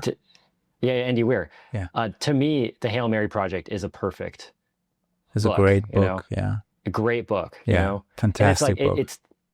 And it doesn't get, to me, it doesn't get better than that. We Are Bob, you know, or Brandon Sanderson's books. Like for what they're making in the moment, it doesn't get better than that. Like, I think in a lot of ways, Mr. Beast is like a popular version of someone who's doing something at scale where, you know, it's not something that I love. I don't think it's great art in some senses, but he's making great YouTube videos, and the metrics and in whatever way he defines as being like a great YouTube video. But I wouldn't, you know? but you know, the thing is, like, Brandon Sanderson, as much as I like some of his books, I don't like all of them, but he is not Tolkien, not even close. And this doesn't, like, I don't want to take anything away from him as an author. He is obviously a fantastic author and a great world builder and very good at his craft. But the level of dedication that J.R.R. Tolkien had to his story is on a completely different level. And I would even go so far as to say that the level of passion that he had is different. Yeah, he wasn't trying to make something as a business. He was trying to make English lore. Yeah, you know? and he dedicated his life to it, like his entire life. Not like a few years or a few working days or whatever. His entire life is dedicated on this. And you can feel it in every part of the stories. And I feel like these types of artistic achievements are getting rarer and rarer. It doesn't mean that it doesn't happen anymore, obviously, but you just don't see it as often as you did in the past. That's, I guess, all I'm trying to say. I guess it's like, I think that the great art is often happening in places that are unexpected, like where glory isn't, you know, or glory is like unexpected. I think that, I mean, you can look at the flip side of that, where you look at projects with $300 million budgets who have every reason to become the next Star Wars or become the next huge video game series that they release and no one cares. No one wants to consume it, you know? And I think that's an example of like someone trying too hard and trying to control too many factors to trying to be a great work, you know? Like I think that Megalopolis is an example of someone trying to make their magnum opus or try to make something that is like the best movie ever made. And then it comes out and it's like, it's not a good movie, you know? And I don't know, I think when glory, and I guess it always goes back to ego, when your ego is tied to the success of the thing, where there's all these expectations around it being successful, it's harder to make more honest and good work. Exactly. You know? Maybe it's the death of the ego that we need. Totally. Yeah. And I think that AI in some way contributes to that, because when you can no longer be the best artist in the room and AI can just do it, you could just focus on making the thing instead of being tied up in technique, you know? And that could be a good thing. But I mean, I love modern media, dude. It is just so cool seeing what some people are making. Like I think YouTube, particularly for me, is a medium that's like, it is just like the coolest thing. I think it's just a matter of time before we start to see, like, I mean, even just looking at my own viewing habits, I watch like probably 70 or 80% YouTube and then like 20% Netflix, Hulu, Prime, whatever. Like, it just seems like attention is moving towards more of that like sort of grassroots or more independent sort of media. But it's also like, it's probably gonna last. It's not, it's not gonna last forever. Because the way these things work, you know, it's all about money and shareholders and maximizing profit and numbers. So they're gonna try to beat the horse. Yeah. People have to pay their mortgages. Yeah. So I guess we have to make the best of it while we can. But I can tell you this much: I love modern media as well, and modern games and movies can be great. But if you haven't seen a movie from the 90s or the 80s in a while, or even the early 2000s, which for me was like a very specific part of filmmaking, peaked in the early 2000s. One part. But if you haven't seen a movie like that in a while, and then you go back to that, it's like a magical experience. Yeah. It is magical. Well, it's made, like, I read somewhere that people are making movies in mind with the audience member being on their phone, so they have to make. And Netflix does that. Yeah. Netflix does that. Yeah. They had, I think they had something like last year or a couple of years ago, like a guideline where the movies or the writing needed to be in such a way that people can still understand it when they're on their phone. Like an official guideline for writers, which is insane. Right. Well, and I think that, like, that to me is like the business brain. And I've talked about this a lot on this podcast, where it's like there's the art brain and the business brain. And often they're two entirely different ways of thinking, and they're often at odds with each other, where making the best artwork is not the best business decision. Like, it's often a bad idea. Yeah, 100%. I can speak from experience. That is very true. I feel like for me, like, trying to be a YouTuber, I have completely stopped painting. You know, like, I love painting and drawing. It is something that has been really important to me, but just trying to figure out how to have your stuff seen by people and trying to turn it into a business is complete. Like, I just don't have time to really dedicate towards painting. I just don't have the brain power for it. And I know if I was trying to go all in on painting, I'd be worse at making videos. Like, and that's like a survival thing. That's like an existential, like, okay, I need to pay rent. I need to be able to afford food. I need to be able to survive, you know? And it goes back to that overall thing of, like, what are you doing this for in the first place? Like, you need to be able to find a reason to do it, to where doing the art is going to make it harder for you to survive. Like, maybe the director reshooting Back to the Future, like, if that didn't work out, his career would have been ruined, you know? And maybe if he just kept going, he would have had like a mediocre movie, but he could have made another one, you know? Yeah, but And it's like, that's not how artists roll, you know. exactly. Yeah, that's not how it's done. You have to be stupid. You know, you have to be like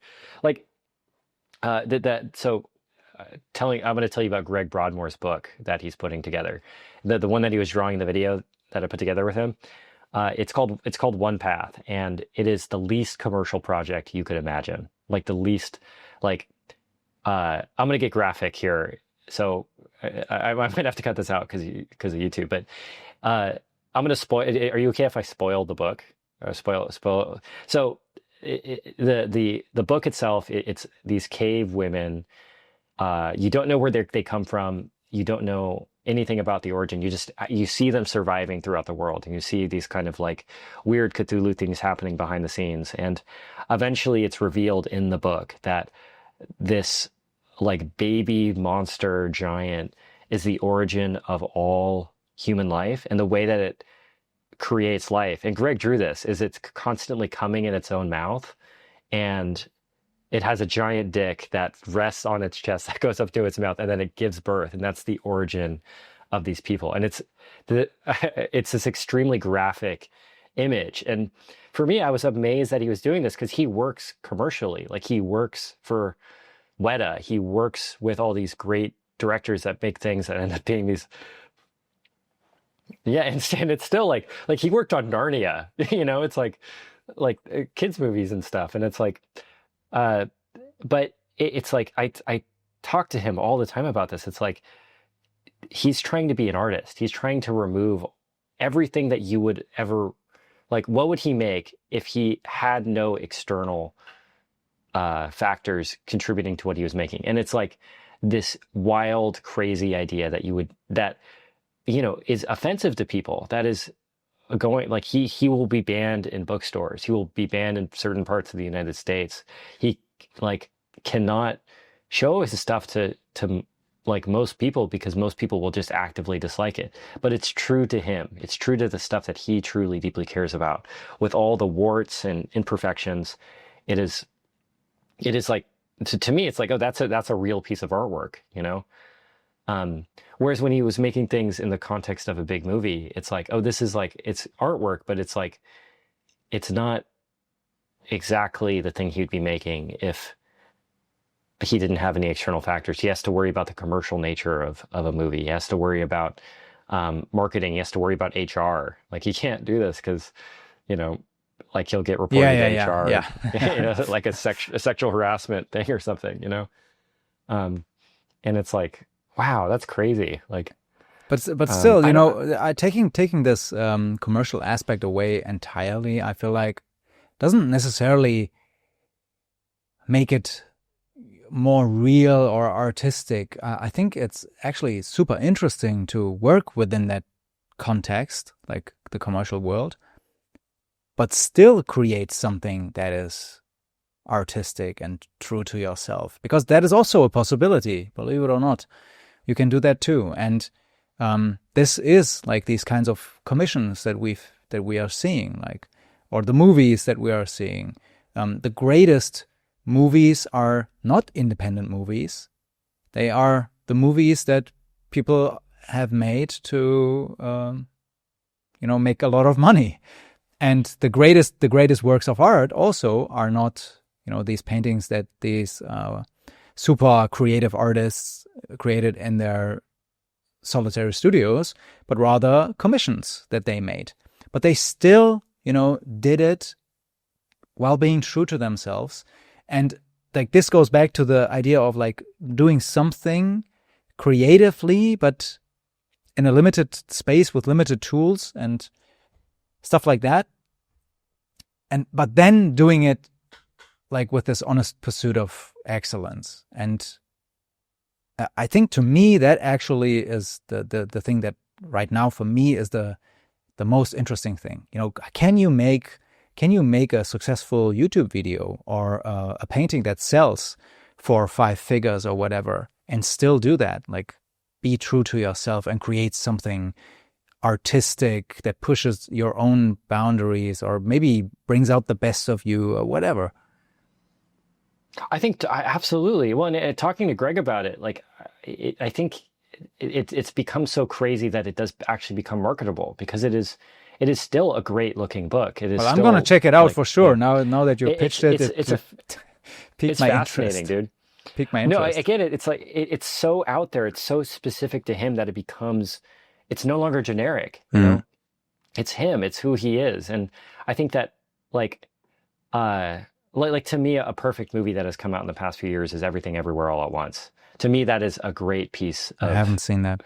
I can't say. Dude, it will change It's a good movie? I think it. If we record another podcast after this, I would love it for it to be about that movie, because Okay. it is a great movie, you know, and I guess I won't spoil anything. Just a quick synopsis of it. It's about Asian American culture. It's about Asian American culture, like women in Asian American culture.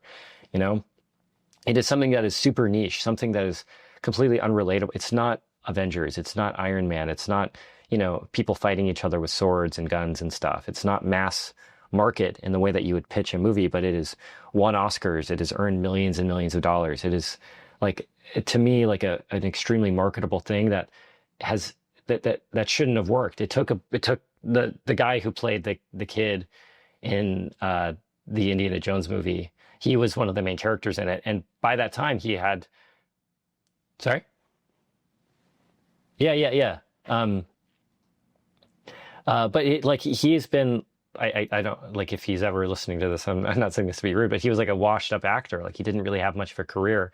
So he didn't, had no prospects, and this came out, and now he's been in a bunch of things. And same thing with, like, I don't know, the way that I'm trying to make my podcast right now is like, I'd love that we could sit down for 2.5 hours and have a conversation that's like about everything. You know, it's weird, and we're talking about, you know, these monsters coming in their own mouths and stuff.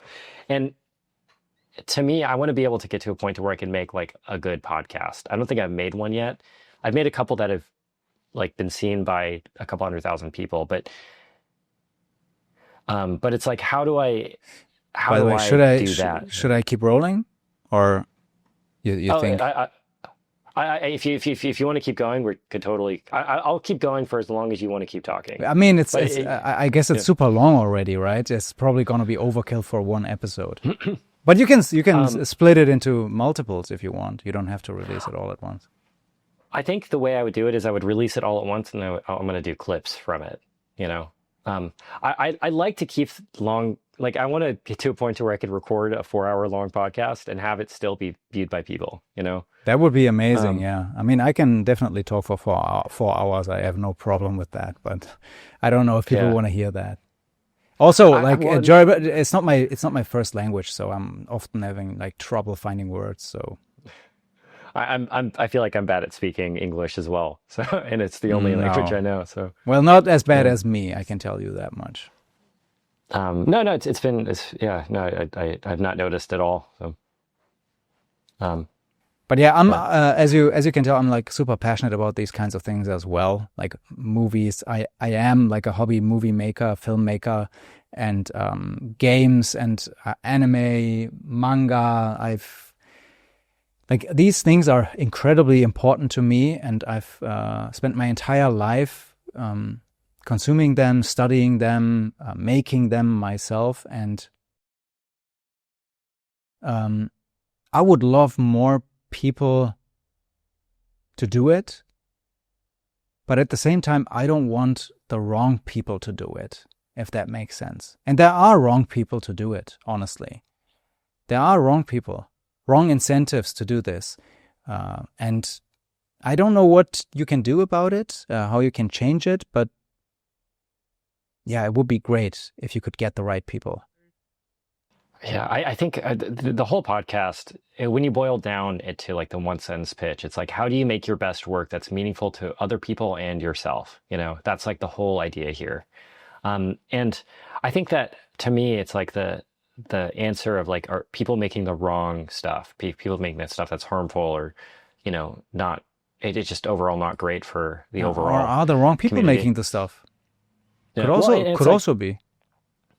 and I think it's like I also, I guess to play devil's advocate, I might be the wrong person as well, but uh, I guess it's like the only way to really move forward is to just like so it just boils down to me to just keeping your head down and doing the work, like there's always that like reason for the apocalypse, reason to not do the thing you're trying to do, reason to like, you know, uh, be more commercial in the way that you're making art to the point where it loses its soul. To be, um, just stop doing art entirely and go do something else.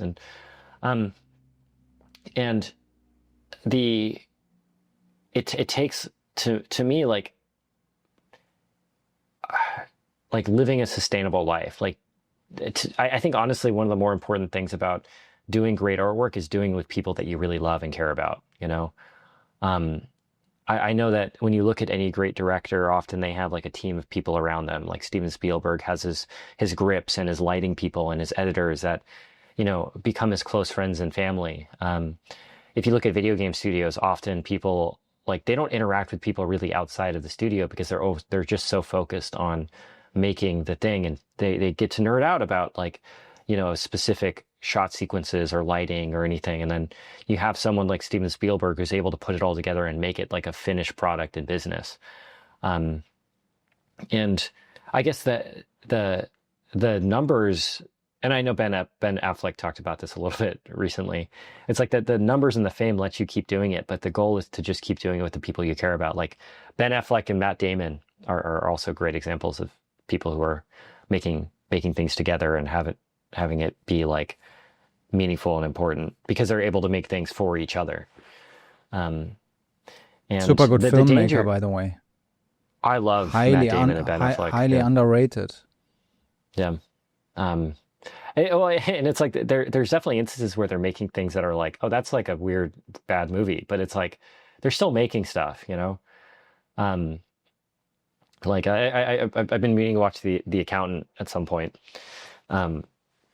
It's like a Ben Affleck action movie. Yeah, I sort of thing. I know The Accountant. Um, It's not a bad movie, but I think Ben Affleck also did this Nike movie, if I remember correctly. yeah, yeah. Did they do it? Yeah, I think they did it together as well. yeah. I'm And that pretty is sure. a phenomenal Jameson. movie. Yeah.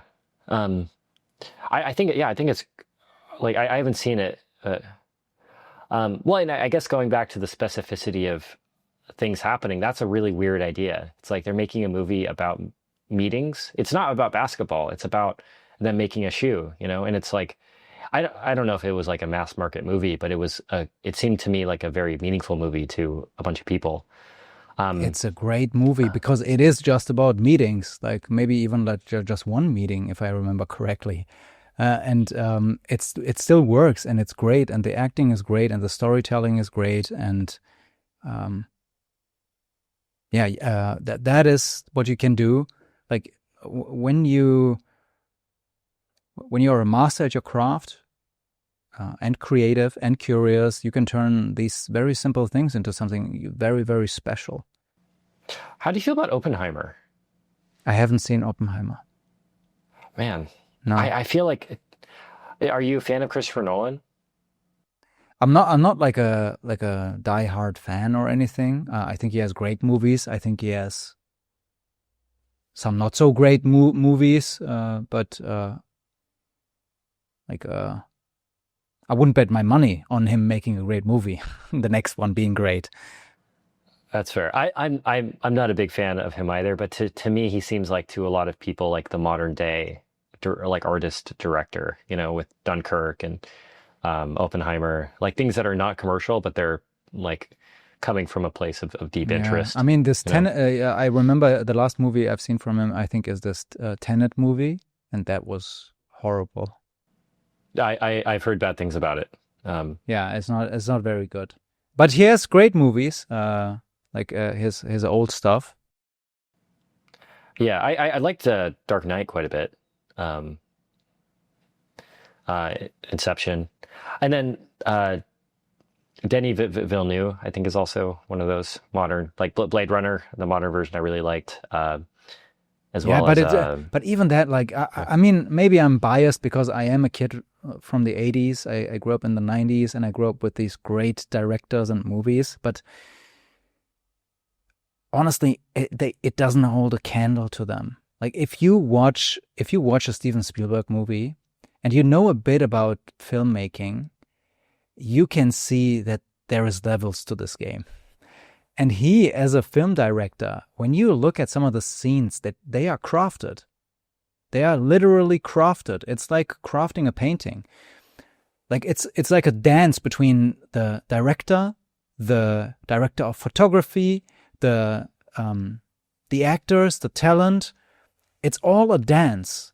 And they have 1 take, 2 takes, 3 takes, just a couple cameras, and they do it over and over again. And it's fascinating. It's incredible. And the modern movies these days, it doesn't matter if it's Denis Villeneuve or Christopher Nolan, they have 20 cameras going on. They just cut it together. They edit it together later, fix everything in post, and it doesn't have the same spirit. And now I'm like starting to sound like super pretentious about these things, but no, it's fair, yeah. But it just doesn't compare to me. Yeah, like even like I'm just gonna tease this. So the audience can't see it, but you can maybe see it there, like right there in the corner back there. I'm painting a predator. My own. Not a redesign really, but an homage, and maybe like a slight redesign. And this is like in parts in response to the new Predator movie that's coming out. Like after watching the trailer for it and then being like, I don't know, shocked by what I've seen. Like this soft-boiled egg-looking Predator surrogate or whatever they came up with there. And they're doing these kinds of things while we had like something that worked 1000%, like this practical design, practical effects. They worked, and they worked like a charm, and you just don't see it anymore. And I don't know where I was going with this, but yeah, I think it's like I don't know. I'm. It's a very slippery slope and very rough conversation to have publicly. But I think it's like when you look at the way you can cut this media, part out. Yeah. Or if they were to remake Back to the Future now, but then make Marty's girlfriend the main character. I hope that never happens. I pray that never we will get Back to the Future reboot or something. Yeah, I cannot imagine. And it's like, but it's like the reason Back to the Future works is because it's like an Arthurian legend. It's like the hero. It's Marty. It's like you get to see the hero's journey happen through Marty. Yeah, it's actually a redemption arc. Like it's this classic stereotypical archetype. Spaghetti Western sort of thing. It's a classic redemption arc, and these kinds of stories resonate with people since forever, centuries, since humans exist. And something like that is perfect the way it is. Also perfect because it happened at the time where it happened. And if you want to do something similar to that, by all means, go for it. But like, why does it need to be redone all the time? I don't understand it. Even the Superman movie that's coming up now. Yeah, Ghostbusters is a good example of that. But now the Superman movie, I'm dreading the release next month. I'm gonna check it out for sure because I'm a fan. But I don't understand why it's necessary. Like, why do we need that? Well, and you could make something with those themes as long as it's built in from the beginning. I think that like there are plenty of pieces of media where that's built in from the beginning, and it's a great piece of media, you know, but it's not like an afterthought, or it's not trying to cater to an audience. It's like an authentic part of the development of the thing. Um, like I don't know, like Stranger Things is probably like it has like female leading characters that are very interesting and compelling. There's also kids, I think, you know, but it's not that new. It's actually an old concept. It's this like classic Goonies type of movie, you know, coming of age kids adventure story where kids are the protagonists. And I can think of like a handful from the top of my head, like The Sandlot, stuff like that. It is not, actually not that different. It's just different because we hadn't seen that in over a decade or two. And it works, obviously. Totally. Yeah, but when you take something that is something else and try to just fit it to whatever mold you want it to be, that's when it starts to get really messy. And in both ways, like it's just, I loved the Barbie movie, dude, but the Barbie movie was I haven't great. seen that either. Man, Unfortunately, yeah. Unfortunately, I like watching old movies. I'll come to Cologne at some point and force you to watch everything. I've been burnt. I've been burnt too many times recently. So I will. If you don't like Everything Everywhere All at Once, you could cut me out of your life entirely. Something wrong with me, you say? Yeah. I don't know. Like so many movies recently that I've seen, and recently, I mean, like the last couple of years, that I just cannot. I cannot. It's just too much for me. It's so bad, and it's like Rings of Power, for example. Like I watched it, and it's crazy how amateurish it is made. If you know something about movie making or film making, you can see every cut. You can see every stupid decision, like a wide lens shot that's unnecessary, or actually the wrong choice because they just couldn't build a bigger set or whatever. And I can't take it. So I'm staying a bit away from the recent movies. But I've seen a good one. I can tell you that it's the last the Alien movie. That wasn't too bad. I like that. I mean, it's a rip-off. Romulus, Alien Romulus. Okay, got it. It's basically a rip-off of the original Alien movie, but it still works. Have you seen Edge of Tomorrow with Tom Cruise? Yeah, that is a phenomenal movie. That is a great movie. Yeah, that is. But you know what? Yeah. That is a great movie because it's a great story that's based on a fantastic manga. Yeah. All you need is kill. As a I've read it. Yeah, it's super cool. I don't know. I think I don't know. With all this stuff, like when it comes to, I also think that is a criminally underrated movie. I think that's one of the best action sci-fi movies ever made. Definitely in the last couple decades, one of the best action sci-fi movies. I would agree with that. Yeah, it's crazy good. Yeah. Well, and I guess again, it starts out like I've mentioned this before a couple times recently, where like do you play like League of Legends at all, or do you?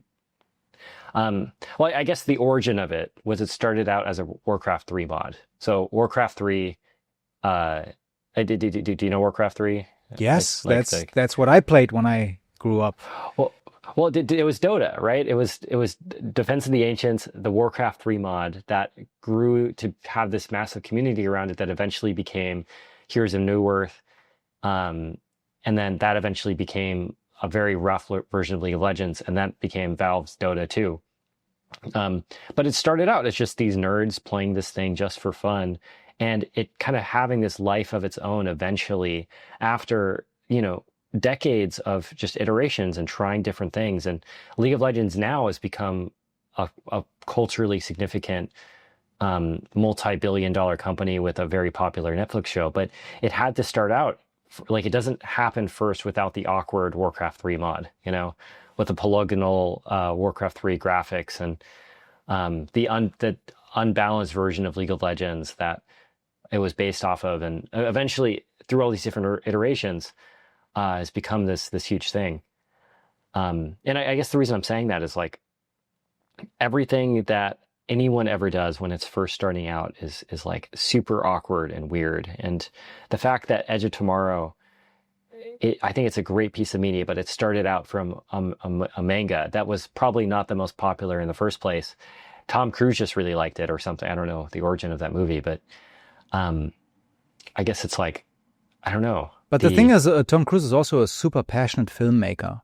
Say about him what you will, but he is a great actor. Obviously, he is. And he's also a great filmmaker, and he's super passionate about his movies. And it shows in every movie he makes. It's not for no reason that all these Mission Impossible movies are always blockbusters. And everyone goes to them because, like, while they may not have the greatest stories, but they are incredibly well crafted. Absolutely, yeah, for what they are, you know, they're not trying to be a Godfather. They're not trying to be like a drama or you know, like Lord of the Rings. They're trying to be Mission Impossible, explosions and guns and Tom Cruise being a badass, you know. But if they start to inject other things that aren't within that archetype, then that's when it gets really messy. Even the Top Gun movie that he made, you know, it's also not for no reason that that movie was so successful. Yeah. Well, and it's like, even if you look at his comedic roles, like Tropic Thunder, like he was great in Tropic Thunder, like amazing. Well, and it's like, but I think he's like one of the you don't even realize it's Tom Cruise until you're like, oh my God, that was Tom Cruise, you know? Yeah, it's true. And I think the newest Batman was pretty cool too, like the one with yeah, Matt Reeves is a great director, highly underrated. Highly underrated. All the Planet of the Apes movies are so well made. Like, forget about the story. The story is also great. Don't get me wrong. But just from a filmmaker's perspective, the craft itself, they are exceptionally well made movies. As a very good, very, very good director. And I'm always like curious when I hear Matt Reeves. I'm always interested. Yeah, I think when it comes to creativity, it's like, to me, when you start to throw in too much money and greed, that's when things start to get really, that's when you start to go down the path of making something that is supposed to be mass market, and you have the $400 million budget, but then it ends up flopping, you know? It's like too many people have told too many lies, and then over time, people think that the thing that they're making is a good idea when there's no actual evidence for it, you know? That is definitely true, but I think the bigger problem, like, I'm just gonna say it as it is that the motivation is different. Like, people have different motivations these days. It used to be all about telling a story and having a good time. That was it, you know, everything to tell the greatest story you can tell. Whether it's an emotional story or like something entertaining or whatever. But now it has become this like thing where constantly people are trying to inject it with politics and meaning and whatever, and it's not what it should be, and it can't be because there are so many people involved, so many different incentives and also goals and hidden agendas and whatever, and it just doesn't work, and it shows. You know, there is no movie that came out in the last 10 years that anyone is gonna remember in a decade or two. I don't think so. I can't imagine. And whenever you have a movie like that, like instantly, there is something about it, and people kind of feel it and can sense it. Like when you have an honest movie where there is someone with a vision, and this someone is just trying to tell a story.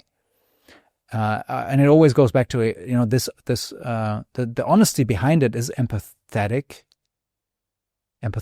yeah, and people can feel it, and you can do that when money is involved. I truly believe so, but you can't do that when ideology is involved.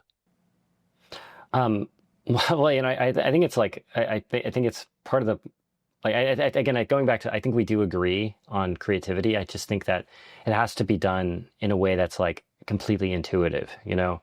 You can't be trying to make something successful. I think when someone's trying to make something that's deeply meaningful, it just, you're like, if you're trying to make a meaningful painting and trying to like make it politically relevant or something, then you're no longer to worry about, you can't worry about a brush stroke, you know? You can't worry about like one value next to another because you're worried about whether or not the people you want to receive this painting will, will receive in the way you want to receive it. So those little micro decisions that compound and make something great end up becoming informed by the end agenda versus just making a great painting. Yeah, but the thing is, it can also be a good way to focus on what's important, because you can often lose track, you know, when you can do whatever you want and focus on whatever, you know, when I like this painting here, I could paint this for the next 2 months. But the fact that I need to make a living, and also I'm working on the with limited time and stuff like that, it forces me to focus on what's really important, and sometimes that can be a good thing. So I can totally see what you mean, but it can also be a positive thing where it makes you focus on the thing you really have to focus on. Yeah. Well, and I think the only thing is like intention. That's the only real thing that you can control. Like, what am I doing this for in the first place? And if you're looking at yourself and you're like, I'm really only doing this to be received well, I think you're putting yourself on that path to making work that's not very meaningful to other people or even yourself. Like, well, I don't think that works at all. Like, if that's the only thing you're doing, then it's probably not going to work. Again, it's strange doing this podcast thing. It's like I'm not saying that, like, just from the numbers, I think 99% of podcasts don't get over like 1,000 views, you know? And I think my podcast has been badly produced for a long, long time. Like, I was doing it in a van. I didn't know anything about cameras.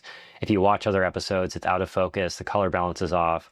Like, it's just badly made, you know? But then some of them, again, are resonating with tens of thousands of people in a way that having a great production studio wouldn't have helped, you know? Something that I mentioned before is like, there's a version of this podcast that I want it to be like, I want a fucking badass studio. I want great microphones. I want editors. I want massive distribution. I want the ability to advertise and to, you know, have my stuff seen by, I want bigger and bigger guests, obviously, you know, but that wouldn't necessarily mean that it would be something that people would want to watch. It depends on how you. It depends on how you do it. I think maybe I can speak to this because I do have an idea of why, like, some of the things, and this is like maybe off the record, but I do have an idea of why some of the things are received so well. Some of your videos, for example, the one that you did with Greg. I think the fact that he is drawing in it, that he is creating something while you guys are talking, really adds something to it, an added layer. And then also the fact that it's not just a podcast or an interview, but rather this mixed hybrid thing where you're also occasionally putting some B-roll on top of some of the things that he's saying. I think that works really, really well. And that's always, I believe, it's always going to work better than if it's just us here sitting and constantly the camera or the focus is switching from me to you, and that's really it. Yeah. Well, and I think it's like, I would agree with you on those things as well. And it's like, those are just adding little context points or different ways of presenting the same information, you know? And it's not the production of it. It's like I could have shot it on like a $1,500 camera or something, and then like some road blanks, you know? There are plenty of YouTube videos. Like that was my first video that it's my second most viewed video now, but it like up until that point, my most viewed video was like 10,000, 20,000 or something. And up until that point, it's like I've met people who have tried to do the podcast thing, who tried to do everything that you are supposed to do when you do a podcast, and they ended up quitting, or they just ended up not getting enough views to really justify keep doing it, you know, or keeping on doing it. And I'm not saying this to pump myself up or anything. I'm trying to figure out, like, what about the things that I make are getting more or less attention than other people's things or other things that I've made, you know? And I think it's like, those levers of like adding more context, um, like adding more visuals, making the audio better is just, it's like putting on glasses to the message that I'm trying to tell. It just makes it more clear. But the underlying message of what Greg was saying, that's the important thing. It is, but still, it's going to make a difference in all these little numbers that eventually make, it's a deciding factor eventually, like whether or not this is pushed to a wider audience or not.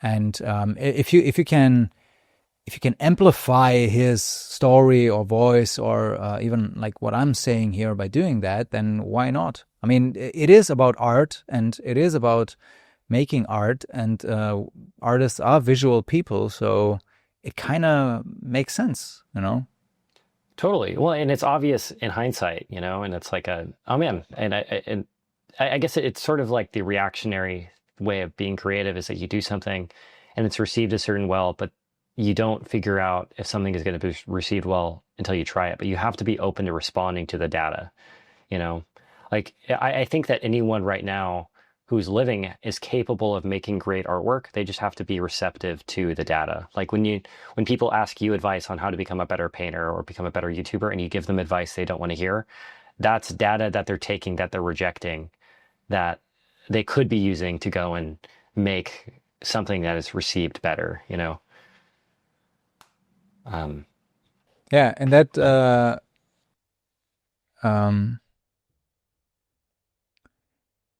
what am I trying to say?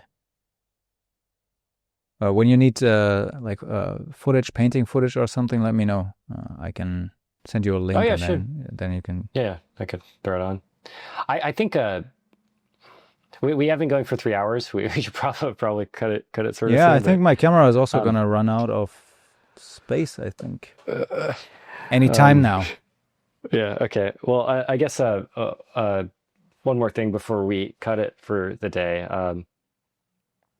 I think for anyone listening to this that is considering doing any creative project, I think it is very important to just go ahead and try it. Like even if it's bad, even if it doesn't seem meaningful in the moment, it's often like the things that are bad that end up becoming the things that are like influencing your artwork the most. I interviewed Richard Taylor during Comic-Con a couple years ago, the guy who founded Weta Workshop, and he worked closely with Peter Jackson on Lord of the Rings, and like he made all the props, and he was the one that accepted the Oscars for those.